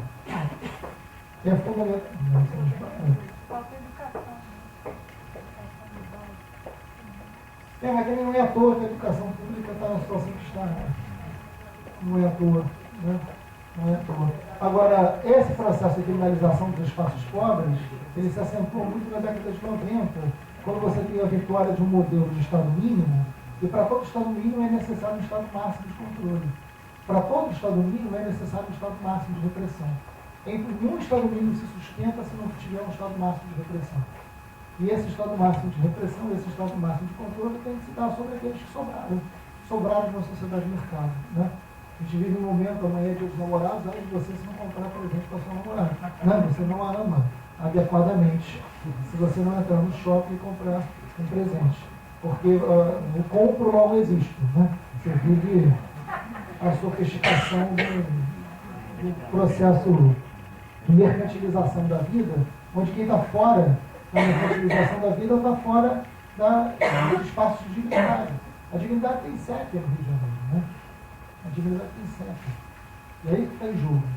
Isso está em jogo. Quando você vê essas... É muito triste, porque se você pegar o número de jovens hoje mortos por armas de fogo no Brasil, são números de genocídio. São números de genocídio. Não existe qualquer país em guerra hoje que o número de jovens mortos por arma de fogo supere o número de jovens mortos por arma de fogo no Brasil. Nenhum país em guerra tem tantos jovens morrendo por arma de fogo como no Brasil. Né? São números que, se você pegar jovem negro, aí é um negócio... Só para você ter uma ideia, a taxa de homicídio no Brasil é de 26 homicídios para cada 100 mil habitantes. Se você pegar jovem negro, de 15 a 24 anos, essa taxa vai para 83 homicídios para cada 100 mil habitantes. É um genocídio. É é um genocídio. A gente está perdendo uma juventude inteira. Né? Mas o pior da gente estar perdendo uma juventude inteira é que a gente está perdendo uma juventude inteira de forma absolutamente invisível. De forma absolutamente invisível. Mas a produção de invisibilidade, né, é que nos desafia, né, como gente, como ser humano. E é isso, a cara do crime precisa ser a cara de quem eu quero que seja criminoso. Né? Então, o tipo de crime, o modelo, enfim. Agora, isso é mais complicado do que a gente imagina. Porque tem uma pesquisa da Silvia Ramos da Bárbara, que é muito bacana, chamada Elemento Suspeito. Eu li esse trabalho, então é muito legal. E elas têm uma conversa gravada no rádio do policial, onde um policial conversando com o outro pelo rádio dá as dicas de um elemento suspeito. E o policial fala assim: elemento suspeito, subindo a rua tal, calça jeans, camisa vermelha e cor padrão. E o policial não viu. E o policial não viu. O desafio é maior, né? Bom, eu queria saber o seguinte, na verdade, uma semana atrás eu tive a oportunidade de ver uma palestra do secretário de Segurança, do Beltrame, e, assim, primeiro ele não colocou essa diferença que você colocou entre o tráfico e a milícia, né? Ele falou que o objetivo das UPPs são chegar a todos os lugares, independente se é tráfico, independente se é milícia, que o objetivo é chegar. Bom, felizmente, ele também colocou que a UPP não é a solução, não é a oitava maravilha do mundo, não é a solução. Né? Mas o argumento que ele usou foi que, diferente de vários outros secretários de segurança, de vários outros governos, foi que ele fez alguma coisa durante essa secretaria dele. Então, assim, eu queria que você falasse sobre isso, em relação a essa diferença tráfico-milícia, de como tratar o tráfico, se ele tem que ser tratado de um jeito diferente no que diz respeito à segurança pública. Assim, você já falou sobre a desorganização de um e a organização do outro, mas enfim. E outra coisa também é em relação à frase que acho que Bolsonaro usa bastante, de direitos humanos para humanos direitos. Então, enfim... Vamos ver se eles se incluem. Bom, enfim, é mais sobre esses dois temas que sem dúvida estão interligados. Então, vamos lá. Bom, primeiro que eu me relaciono bem com o Beltrame, a gente tem uma relação de respeito, muito diálogo. O Beltrame já me ligou algumas vezes para conversar, e eu já fui para ele outras. Enfim, a gente tem muito diálogo, tem divergências, mas, né, faz parte. Mas é um cidadão que eu respeito, que na vida pública hoje, o que devia ser obrigação de qualquer pessoa, que é ser minimamente honesto, apesar de eu achar que ele faz parte de um governo que não é, mas ele tem o meu respeito por ser uma pessoa que pode errar, mas erra dentro de um plano de mínima decência, né? Que tem que ser fundamental na condição da vida pública. Eu acho que isso seja obrigação de qualquer pessoa. Então eu tenho com o Beltrame um diálogo grande, mas tem divergências, ele sabe disso. E não é verdade. E as UPPs estão aí para enfrentar milícia e tráfico. Porque não há UPP e área de milícia. Não deve dizer que é coincidência. Ele sabe disso. Perfeitamente. Né? A única UPP em área de milícia é na favela do Batão. Por um efeito absolutamente simbólico. Foi na favela do Batão que os jornalistas do dia foram torturados. E por isso eu consegui abrir a CPI das milícias. Então, o único lugar que tinha milícia, que hoje tem UPP, é no Batão. Pelo efeito simbólico. Todos os outros, a gente só tinha tráfico. Não, o projeto da UPP não é para enfrentar a milícia. Não é. Não. É pior do que isso nesse sentido. O projeto da UPP é retomada de território para ter controle de cidade, contando que as milícias, nesse sentido, não incomodam tanto. Durante muitos anos, o Rio de Janeiro conviveu com autoridades públicas, algumas em cartaz até hoje, chamando milícias de mal menor. Muitos. Uns querendo voltar, outros ainda estão aí, mas nesse sentido a internet é um grande instrumento de memória. Né? Muitos chamaram milícia de autodefesa comunitária, chamaram milícia de mal menor, falaram que o tráfico era o objetivo principal do enfrentamento, não podia ser milícia. Enfim, isso alimentou as milícias durante muito tempo. Muitas autoridades fizeram isso. Algumas estão gravadas, outras não. Mas muitos fizeram isso. Mas o pior é que até hoje a milícia é tratada como uma arma. Eu acho que já tenha se provado que não é. A milícia é o verdadeiro crime organizado. A milícia é hoje responsável pelo maior número de homicídios do Rio de Janeiro. O Beltrame sabe disso. A milícia é o único grupo armado, criminoso, que tem projeto de poder, que elege gente. Nenhum outro, nem bicho, nem tráfico, nenhum outro modalidade criminosa elegeu gente até hoje. Só a milícia. Vai eleger mais esse ano, para vereador. Né? Ou para prefeito. Né? Mas vai eleger. Mas vai eleger. Né? Elege sempre. Porque transformaram o seu domínio territorial em domínio político. Isso não é qualquer grupo que consegue. Só quem está dentro do Estado. Isso utiliza a máquina do Estado. Né? Então, a diferença é brutal. Os dois são violentos, os dois têm armamento, mas a milícia tem problema de poder. A milícia são funcionários públicos. Atuam dentro do Estado. Essa é a medida crucial para diferenciar a milícia de tráfico. Né? O traficante não dura 4, 5 anos. Por isso eles não têm projeto de poder. A vida deles não dura um mandato. Morrem antes. Né? São jovens, cada vez mais jovens. Muita arma na mão e nada na cabeça. É completamente diferente. A natureza da milícia é completamente diferente da natureza do tráfico. Completamente. Né? Então não adianta dizer que essa medida tal, seja ela qual for, é para combater milícia e tráfico. Milícia combate de uma maneira, o tráfico se enfrenta de outra. Né? O tráfico, a hora que quiser, eles, o PP, se viram por isso. A hora que quiser, o governo ocupa qualquer lugar com tráfico. Basta querer. Basta parar de pagar propina e falar, agora é meu. Ou não é assim? Ou não foi assim nos PPs? Qual o PP que teve tiroteio para ser instalado? O governo anunciou, vou entrar. No dia seguinte chama ninguém lá. O que tem uma realidade dessa? Onde estava? Ou não foi assim? Em todos os lugares foi assim. É diferente da milícia. Se tivesse tiroteio, todo mundo ia reclamar também. Não era para ter tiroteio, mas não teria. Não estou dizendo que deveria ter tiroteio. Não deveria, nem teve, nem terá. Porque não tem resistência para isso. Porque eles sabem quem vende as armas. Eles sabem quem vende as armas para o tráfico. Sabe de onde vem a munição. Nosso inimigo não está na fronteira. Está aqui. Boa noite a todos. Boa noite, Marcelo. Meu nome é Pedro. Eu faço parte do movimento Cidade Minha. Minha pergunta é sobre a questão de violência e dos municípios.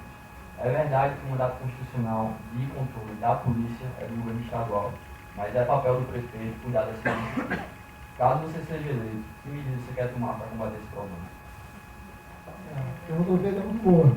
Porque, na verdade, a gente tem sempre, hoje, na convenção, o jornalista me falou, mas você é um especialista em segurança pública e segurança pública é do Estado. Eu falei, não é. Você está errado. Segurança pública é do município. A polícia é do Estado. A segurança pública não é a polícia. A polícia é um instrumento da segurança pública. Basta te perguntar o seguinte, o que define uma sociedade segura? Uma sociedade segura é uma sociedade que tem muita polícia? Ou não? Ela é uma sociedade que seja muita polícia porque não tem segurança. Né? Uma sociedade segura é uma sociedade que define as garantias de direito. As garantias de direito passam pelo poder municipal. Então o poder municipal ele tem um papel decisivo na consolidação de uma sociedade mais segura, na sua ação preventiva, por um lado, e na sua ação de resgate da vida de territórios do outro. Eu acho fundamental que exista no Rio de Janeiro uma matriz de gerenciamento integrado, um grupo pequeno de pessoas ligadas diretamente ao prefeito, para articular as secretarias mais importantes, como de educação, de saúde, de assistência social, de cultura, um grupo que trabalhe especificamente com essas secretarias estratégicas e seja empenhado em retomada de território através das escolas públicas, disputando a vida de cada menino e cada menina dessa cidade. Eu tenho falado essa frase porque eu acho que ela é mais importante hoje no Rio de Janeiro. O poder público tem que estar disposto a disputar a vida dos meninos e meninas dessa cidade. Né? Cabe ao prefeito dizer, eu vou disputar a vida de cada um desses meninos e meninas que estão morrendo no Rio de Janeiro. Eu vou usar as escolas públicas para isso, as escolas têm que ser espaços de referência de produção cultural, as escolas têm que ser espaços de referência de território, tem que ser retomada de soberania, trabalhar com essas famílias, ter a secretaria chegando nesse lugar através desse grupo pequeno ligado. O prefeito tem que assumir a sua responsabilidade na segurança pública. Porque é fácil numa prefeitura diz, não, segurança pública é do governo do Estado, dá muito problema, né? Então joga para a polícia, joga para o governo do Estado, e pode dar responsabilidade maior que uma prefeitura tem, que é garantir a vida dessas pessoas, é disputar território com essas pessoas. A milícia hoje tem como braço econômico principal as vans. A van hoje passa pela prefeitura, porque o transporte é a prefeitura. Né? Quem dá a licitação para as vans é a prefeitura. Quem senta com os milicianos para dar licitação a cooperativas dominadas por milícia é o prefeito. Faz isso que quer, faz isso que tem acordo. As licitações têm que ser individuais. E a prefeitura tem que, junto com o governo do Estado, proteger o motorista da van para não ser acharcado pela milícia. A prefeitura tem que fazer o transporte público funcionar decentemente na cidade. Não ficar refém do seu transporte. Né? Para fazer o transporte alternativo, seja verdadeiramente alternativo. Se a prefeitura agir sobre as vans, corta o principal braço econômico das milícias. Elas não sobrevivem sem o domínio das vans. Agora, você escolhe, você enfrenta as milícias e faz a van funcionar adequadamente a um transporte urbano, ou você senta com a milícia e negocia as licitações. Tomar conta da estrutura básica, né? A prefeitura tomando conta da estrutura básica, que é a educação, saúde e transporte. Né? Exatamente. E cabe a ela. Uma sociedade segura é uma sociedade que oferta. E a saúde é muito importante também. E hoje está tudo privatizado e pior. Uma pesquisa recente agora, do Ministério da Saúde, o Rio de Janeiro ficou em último lugar no atendimento de qualidade do SUS, segundo o Ministério da Saúde. Né? Com 4 bilhões de orçamento para a saúde. Tem alguma coisa errada. Né? Tem alguma coisa errada. Enfim. Aliás, tem muita coisa errada. Eu tenho 4 pessoas que estão na mão, eu acho que o orçamento das últimas, um dia cheio hoje, ainda está listado. Essa aqui é a primeira das últimas 4. Boa noite. Saindo um pouco do que você está falando até agora, na sua palestra, se pode chamar assim, você falou muito, nós fechamos o presídio, nós fizemos isso, nós prendemos, nós. E aí eu queria talvez questionar e te perguntar um pouco mais, até uma polêmica, assim, até que ponto é função do deputado fazer isso, até que ponto está invadindo o judiciário e talvez até uma polícia federal. Né? Porque assim, me chamou muita atenção no seu discurso você falar, nós fechamos o presídio. E eu me pergunto se é papel do legislativo fazer isso. E até quando não que seja uma desculpa, o judiciário não funciona, então o legislativo faz, mas até que ponto essas funções têm que ser equilibradas para que o judiciário e a Polícia Federal possam fazer o seu papel de combater a criminalidade onde quer que ela seja? Primeiro eu não vou ficar esperando o judiciário fazer isso. Né? Eu já até sentei, mas não vou.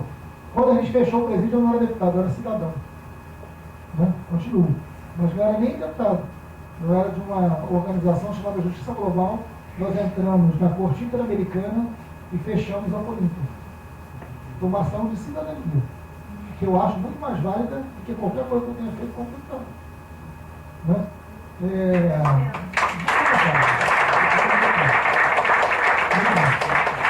Eu acho, primeiro que eu uso a pessoa no plural, né? Porque é plural, não fiz nada sozinho. Então, graças a Deus, eu não escorrego, né? E é nós, né? Porque a Maria está aqui, da minha equipe, que é moradora lá da Maré, criada na Maré, fez pré-vestibular comunitário, fez universidade, hoje está no mestrado, é fruto vivo do que a gente acredita e faz, e é da minha equipe com orgulho. E nada eu fiz sozinho, por isso eu falo sempre no nós, né? Porque realmente é trabalho coletivo, sempre é trabalho coletivo. Né? A gente, infeliz do povo que precisa de heróis, né? Do mestre. Não precisa.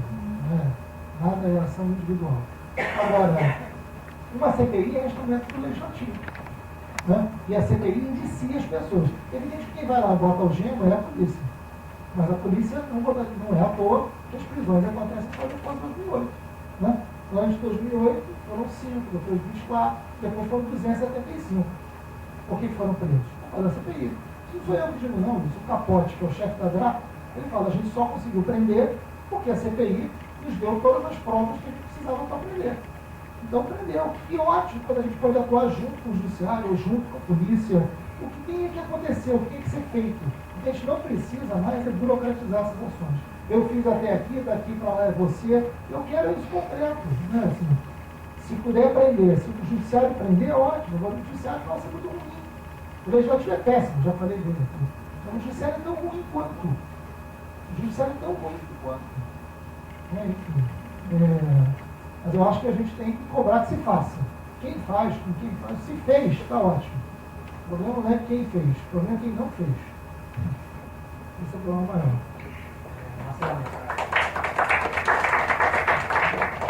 Bom, eu sou o Felipe Paiva, eu sou morador do Vidigal, fiquei aqui pertinho.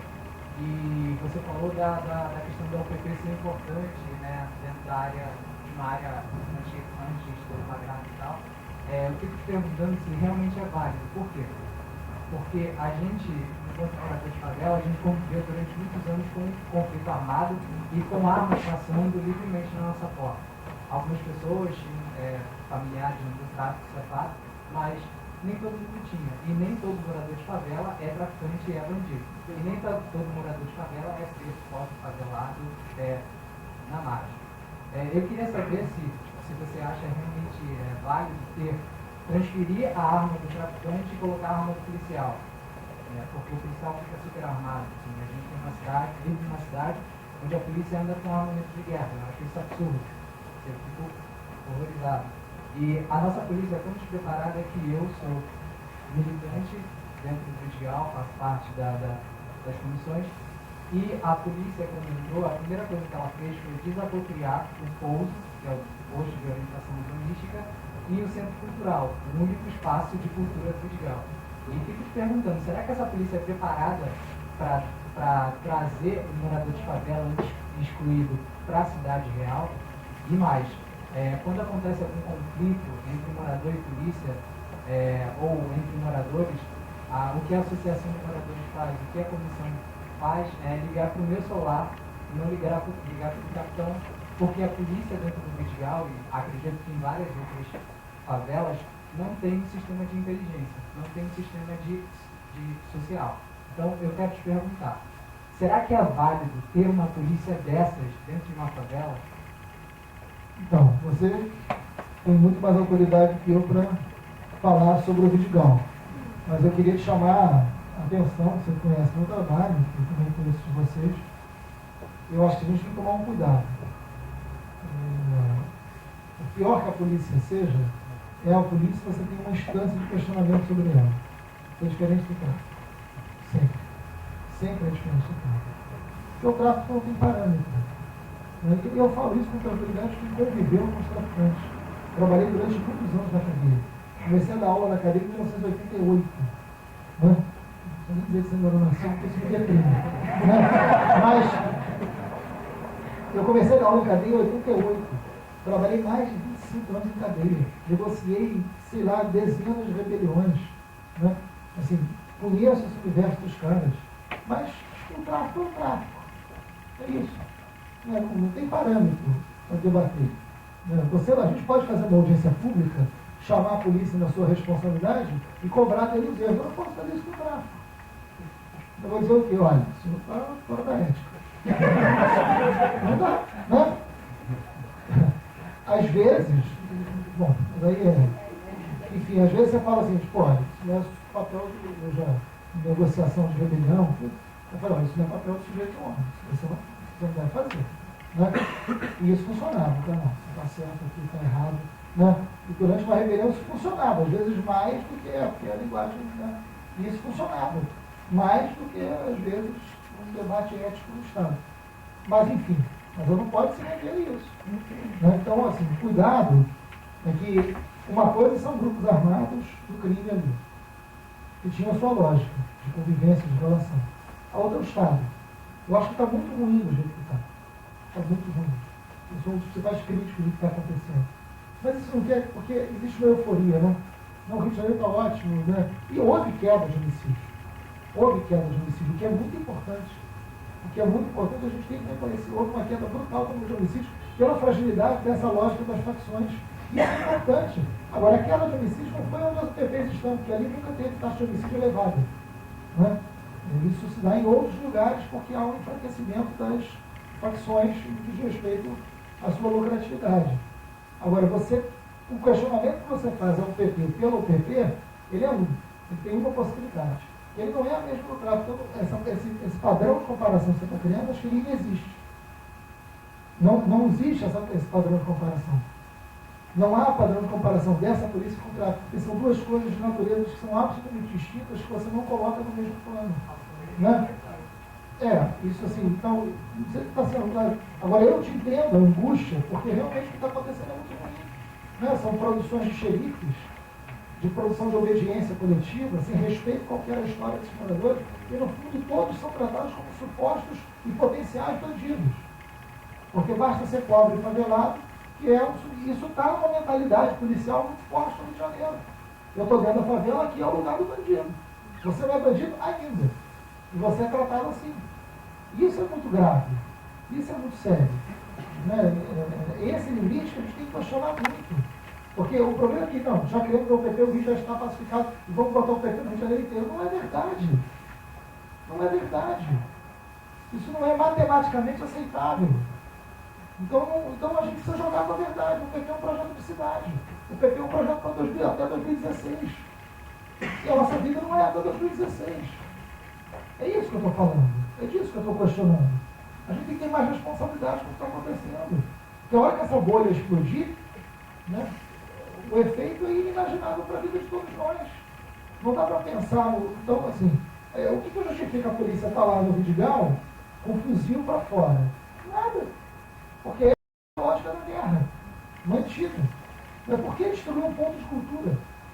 Por que destruir um espaço cultural? Porque não combina cultura com favela. A favela combina com policiamento, não com cultura. Então, se não muda, não é a polícia que tem que mudar, é o Estado. É o Estado que tem que mudar. A polícia já está aqui, mas a polícia tem essa função. Agora vai entrar a cultura, vai entrar a saúde, vai entrar a educação. Isso não entrou tem mais de 3 anos no PT, gente. Não entrou porque não é esse o projeto. Porque não é esse o projeto. Porque a prioridade não é essa. A prioridade é a produção do silêncio e a tomada de território para os investimentos lá redor. É isso. Né? Para o bem do PP, esse questionamento tem que ser feito. Boa noite, Marcelo. Meu nome é Michel.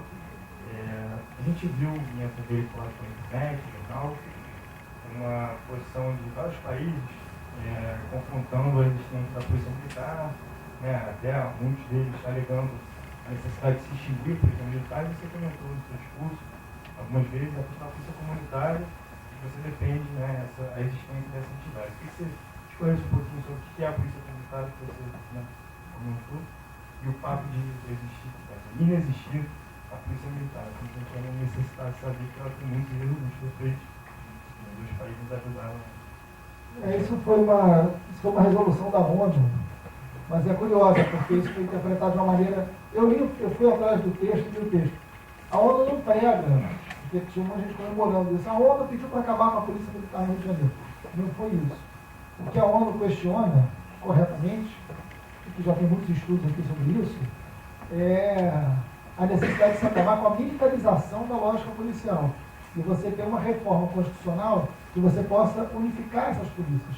Que não tem sentido, a gente vive com uma esquizofrenia. Né? Você tem uma polícia civil que não investiga, nem uma polícia militar, né, com uma lógica de controle absolutamente violenta, toda ela oriunda do regime militar. Você entra no batalhão da polícia hoje, é um quartel. Né? Quando você entra no batalhão da polícia, é um quartel. A hierarquia da polícia, como é que você pode ter hoje uma polícia militar que vai garantir que a sua função primordial é garantir a democracia na rua, se ela internamente não tem democracia? Não existe.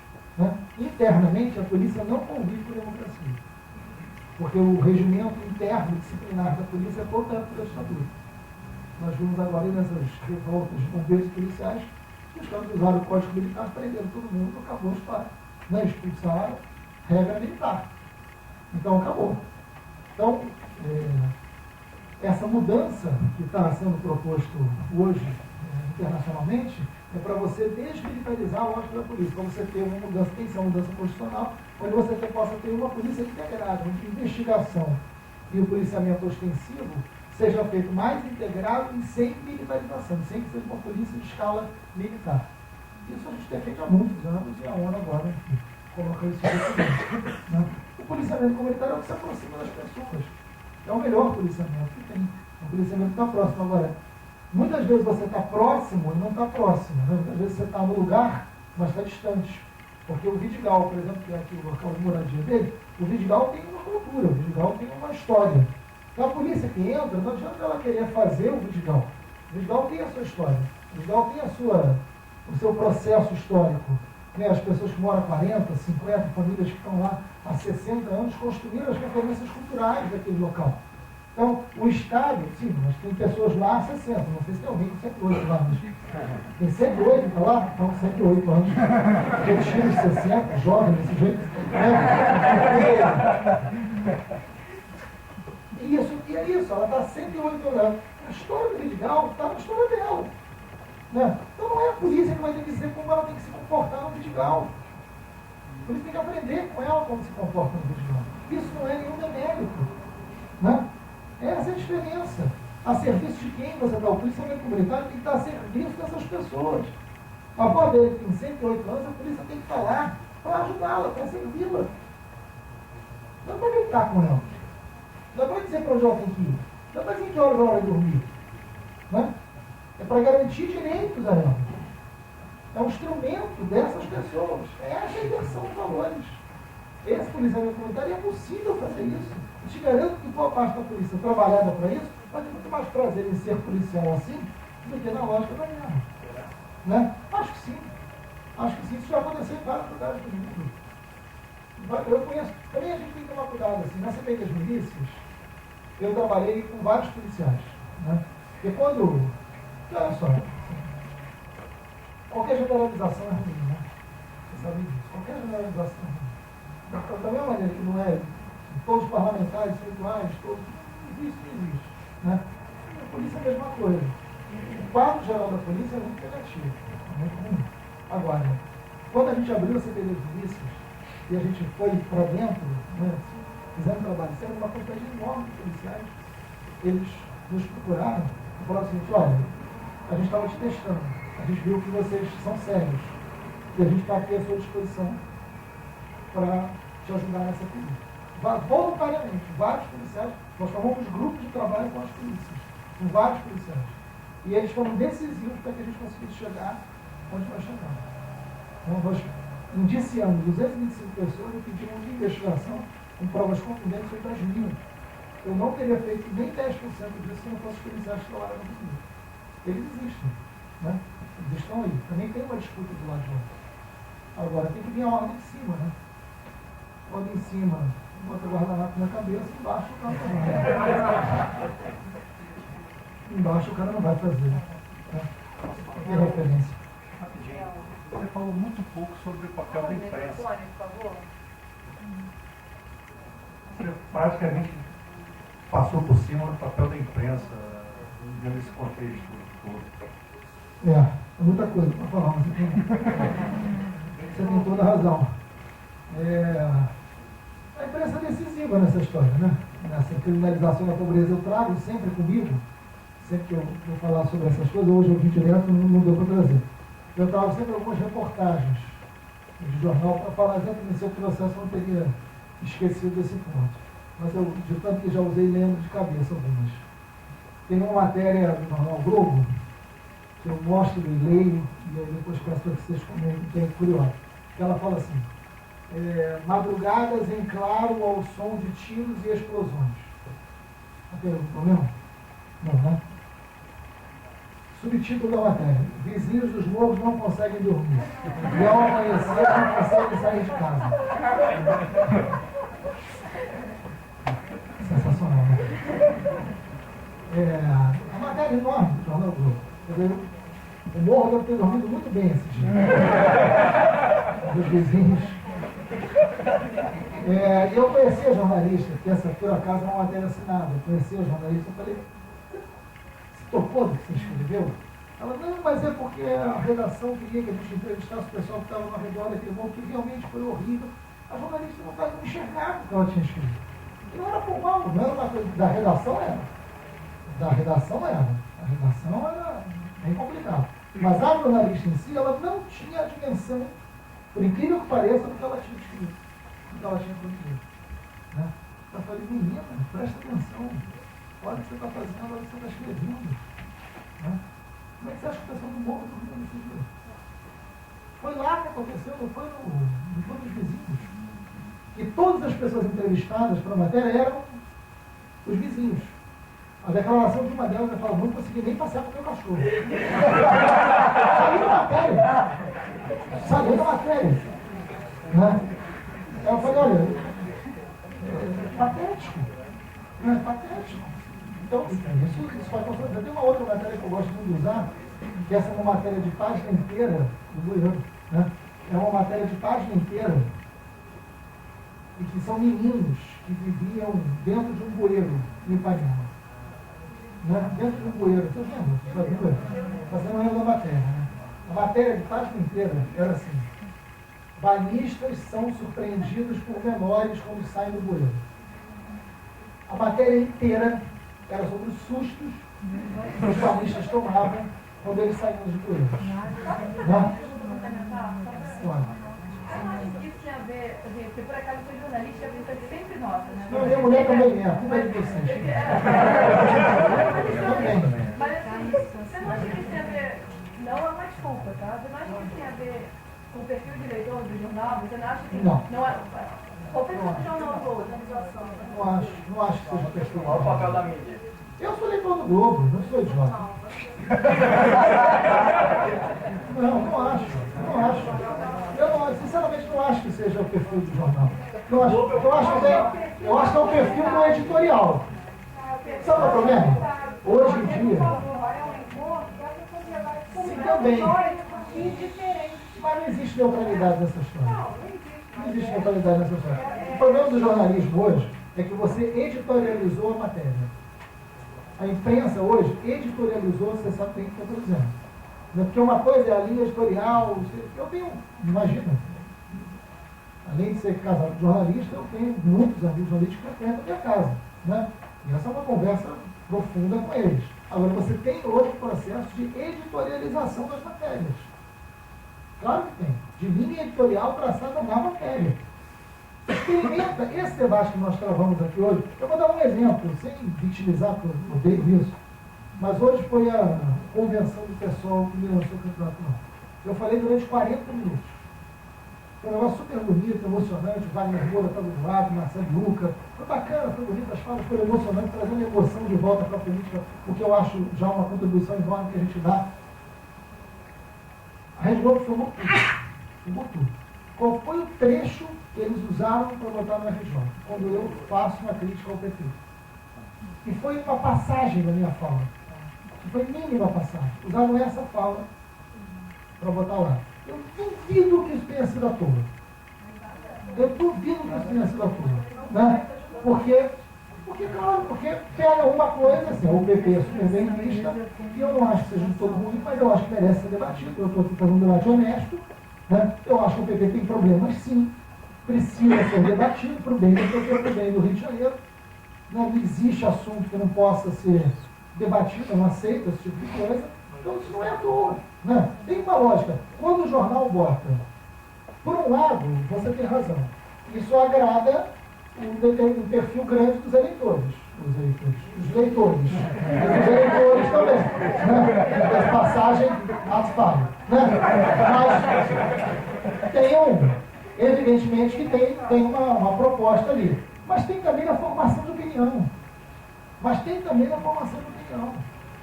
Porque é importante que esses meninos não tenham nome, que sejam despersonalizados, que sejam coisas. Tem também isso. Tem também, não tem a menor dúvida disso. Não tem uma linha da matéria que chega para o guri e fala assim, vem cá, qual é teu nome, cara? Entendeu? De onde você vem? Você nasceu nesse bueiro? De onde você vem? Tua mãe é uma ratazana? De onde você vem? Quem é você? De onde você veio? Por que você está morando dentro do bueiro? Não tem uma linha, uma página inteira. Todo um problema, que sai do bueiro. Se não sair, tudo bem. Né? Não diz, mas a solução talvez fosse, inclusive, você vedar o bueiro. Né? Não, mas espero que não, por favor.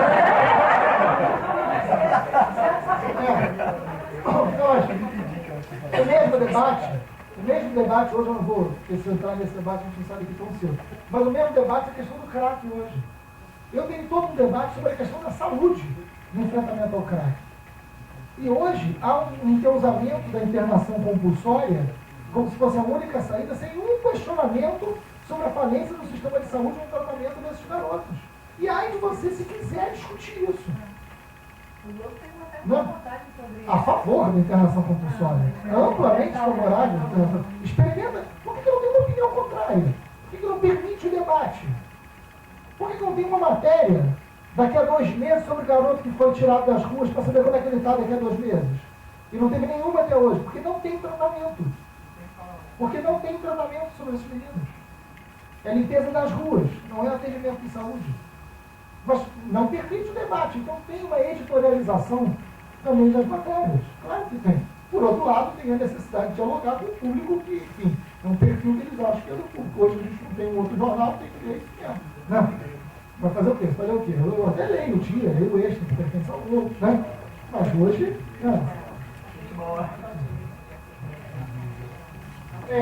amanhã de manhã tem uma audiência pública sobre internação compulsória. Quem quiser participar na PUC, 11 horas da manhã. Um debate, uma audiência pública sobre isso. Freixo, eu me enganei e realmente esse menino já tinha levantado até antes daquele senhor. E ele vai ser o último, mas vai ter que deixar a promessa aqui de que vai voltar, porque eu tive que parar agora.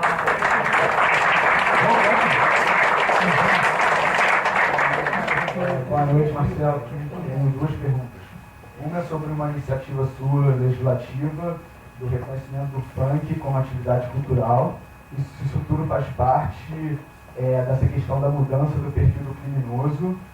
E a segunda pergunta é porque, assistindo ao sua participação no programa Roda Viva e a palestra de hoje, eu senti um pouco falta de um projeto concreto a curto prazo de erradicação ou diminuição da estrutura criminal no Rio de Janeiro.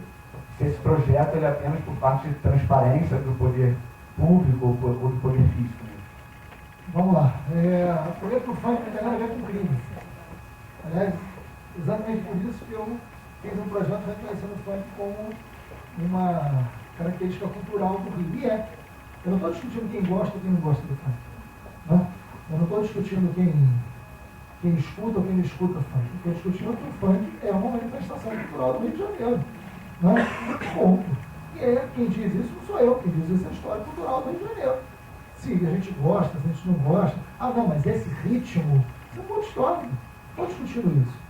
Agora, hoje, o ritmo mais ouvido, né, e de muito tempo é o funk. E é uma expressão cultural. É uma expressão cultural. Eu levei os funkeiros para conversar com o chefe do Ministério Público. Porque tem uma proibição, né? Hoje você proíbe um ritmo. Porque você associa um ritmo à favela, e associa a favela ao crime, então você proíbe o ritmo, porque esse ritmo é um ritmo criminoso. Né? Não tem problema a Xuxa e o Luciano Huck tocar de funk. Não tem problema o governador dançar o funk. Né? Mas tem problema o baile de funk na favela. Mesmo em favelas pacificadas. Não pode. Porque aqui agora não é mais lugar de crime. Ele não pode tocar funk. Por que não? O samba já passou por isso. O samba já passou por isso. E hoje a gente olha para o que aconteceu com o samba e acha uma enorme estupidez. E repetimos a estupidez. Repetimos a estupidez. Não interessa que o samba pode agradar mais seus ouvintes. Estamos mais uma vez criminalizando o ritmo. Estamos mais uma vez criminalizando uma música. Não? Mais uma vez, por identificá-lo com um determinado setor da sociedade. Que era a mesma coisa que acontecia com o samba. O samba era associado à malandragem. Ou não era isso? Lembra? Era isso. Né? E agora é o funk, associado a um determinado setor. Né?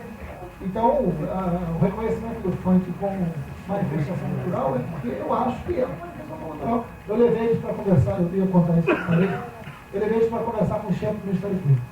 Aí eles entraram, tudo lá de boné, aquele jeito, né? Os meninos do funk. Acho que eles têm muita sabedoria. Eles falaram, olha, o funk, eles começaram a falar, o procurador-geral viu que não estava na frente de nenhum bobo, né? Viu que os meninos eram muito espertos, tinham conhecimento de lei, conhecimento de uma história cultural do Rio de Janeiro muito forte, mais do que o procurador-geral tinha, né? Disparado, na comparação.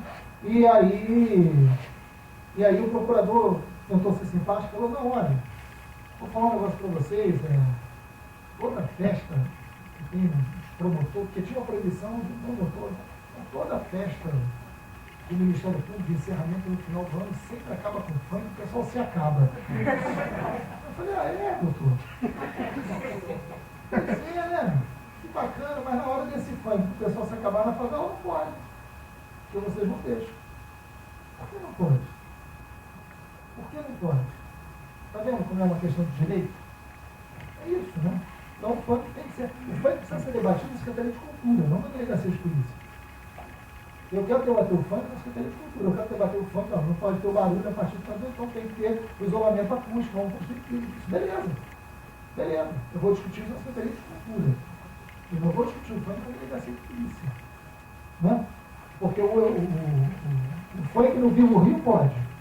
Eu vou pagar uma fortuna e vou lá dançar funk a noite inteira.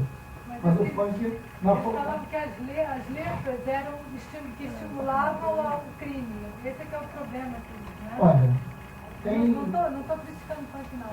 Não, eu acho bom esse debate. Eu acho bom esse debate. A letra do funk, ela narra aquilo que ela vê. O crime não existe pelo funk. O funk muitas vezes narra aquilo que vê. Está vendo arma, está vendo droga, está vendo isso, o funk vai narrar. Esse garoto que está fazendo esse funk, ele não é o Chico Buarque, ele não vai falar, apesar de você, amanhã vai ser. Não, é nóis, já é, amanhã, entendeu? Qual é? E vai embora, ele vai falar. Mas é o vocabulário que esse menino tem, é o instrumento que ele tem na mão, é a poesia que ele tem na mão. E é o que ele vê, é a narrativa da realidade que ele vê. Quem somos nós para dizer que isso não pode? Não pode, só pode falar de flores. É isso que ele queria, é isso que ele queria. Né? Então, sim, mais preocupado em proibir esse funk que diz isso, então vai entender que a realidade é essa que produz essa letra. E não a lógica da proibição. Vou proibir o proibidão. Então, tá bom. Nós já nasceu com proibidão por quê? Né? Tá tempo. Porque o proibidão já nasceu proibido. Né? Então é óbvio. Então, assim, não é a solução disso. E é um ritmo, é uma expressão. Da mesma maneira que eu posso te dizer que vários funks que vão fazer uma narrativa da favela de forma belíssima. Belíssima. Porque a Revolução 013 não precisa nem de uma letra ou de um fundo. Não tem nada a ver com a letra. O funk hoje não é proibido conforme a letra. Até porque apologia é apologia. Se tiver apologia, não pode funk, valsa, axé, forró, seja lá o que for. Né? Apologia é apologia, não estou discutindo isso. Agora, não é isso. Existe uma resolução criada na era do Trump já, que é a Resolução 013, que diz que para qualquer evento cultural só acontece se a polícia autorizar. Né? Adivinha o que acontece no funk? Não estou indo. Pronto, acabou. Não estou indo. Eu não tenho. Né? E ninguém topa bancar ali. Agora, recentemente, a gente está tendo um problema seríssimo. Em vários lugares onde tem baile, o bloco está chegando e está queimando as caixas de som. Queimando as aparelhagens. Que são instrumentos de trabalho pelas pessoas. Né? Nós temos vários relatos lá. O material sendo queimado. Enfim, então, sobre o funk é isso. Medida a curto prazo para acabar com a criminalidade, isso não é nenhuma prefeitura que vai fazer. Né? Nenhuma prefeitura, nem o Estado, são medidas. Eu não acredito que se acabe com a criminalidade no lugar do mundo a curto prazo. O que você tem que fazer são reduções, políticas públicas de redução de danos, enfim, isso é possível. Eu falei vários exemplos aqui. Você tirar o poder econômico das milícias, por exemplo, a Agência Nacional do Petróleo tem que ter um número de fiscais maior para fiscalizar o gás no Rio de Janeiro. Essa é uma proposta concreta. Essa é uma medida nacional. São 5 fiscais do Rio de Janeiro inteiro. O gás é um instrumento forte de finança para a milícia. A van é o principal instrumento econômico da milícia. A prefeitura tem que fazer imediatamente. Falei isso aqui algumas vezes. Para você licitar individualmente e ter o controle sobre essas rotas de vans fazendo que seja alternativa. Isso é uma proposta de segurança pública. Essa é uma proposta de segurança pública. Você está tirando do crime a sua fonte de financiamento. Eu conheço eu que eles compram armas, eu conheço eu que eles matam gente. Então são propostas concretas, efetivas. E você tem um plano de cargo de salário para o professor, para fazer com que o professor volte a ter sentimento de pertencimento na escola pública, fazer a escola pública ser espaço de disputa de território através de atividade cultural, essa é uma proposta de segurança pública. E de educação. Porque essa proposta de segurança pública não é só proposta de polícia. proposta de segurança pública é uma proposta que desenvolve, né, e permite e amplia direitos. Então essas são propostas concretas e eficazes. Não existe uma medida, violência não se termina por decreto. Né? Assim como ela não começa com decreto. São processos históricos, né, que dependem de vontade política. Obrigado.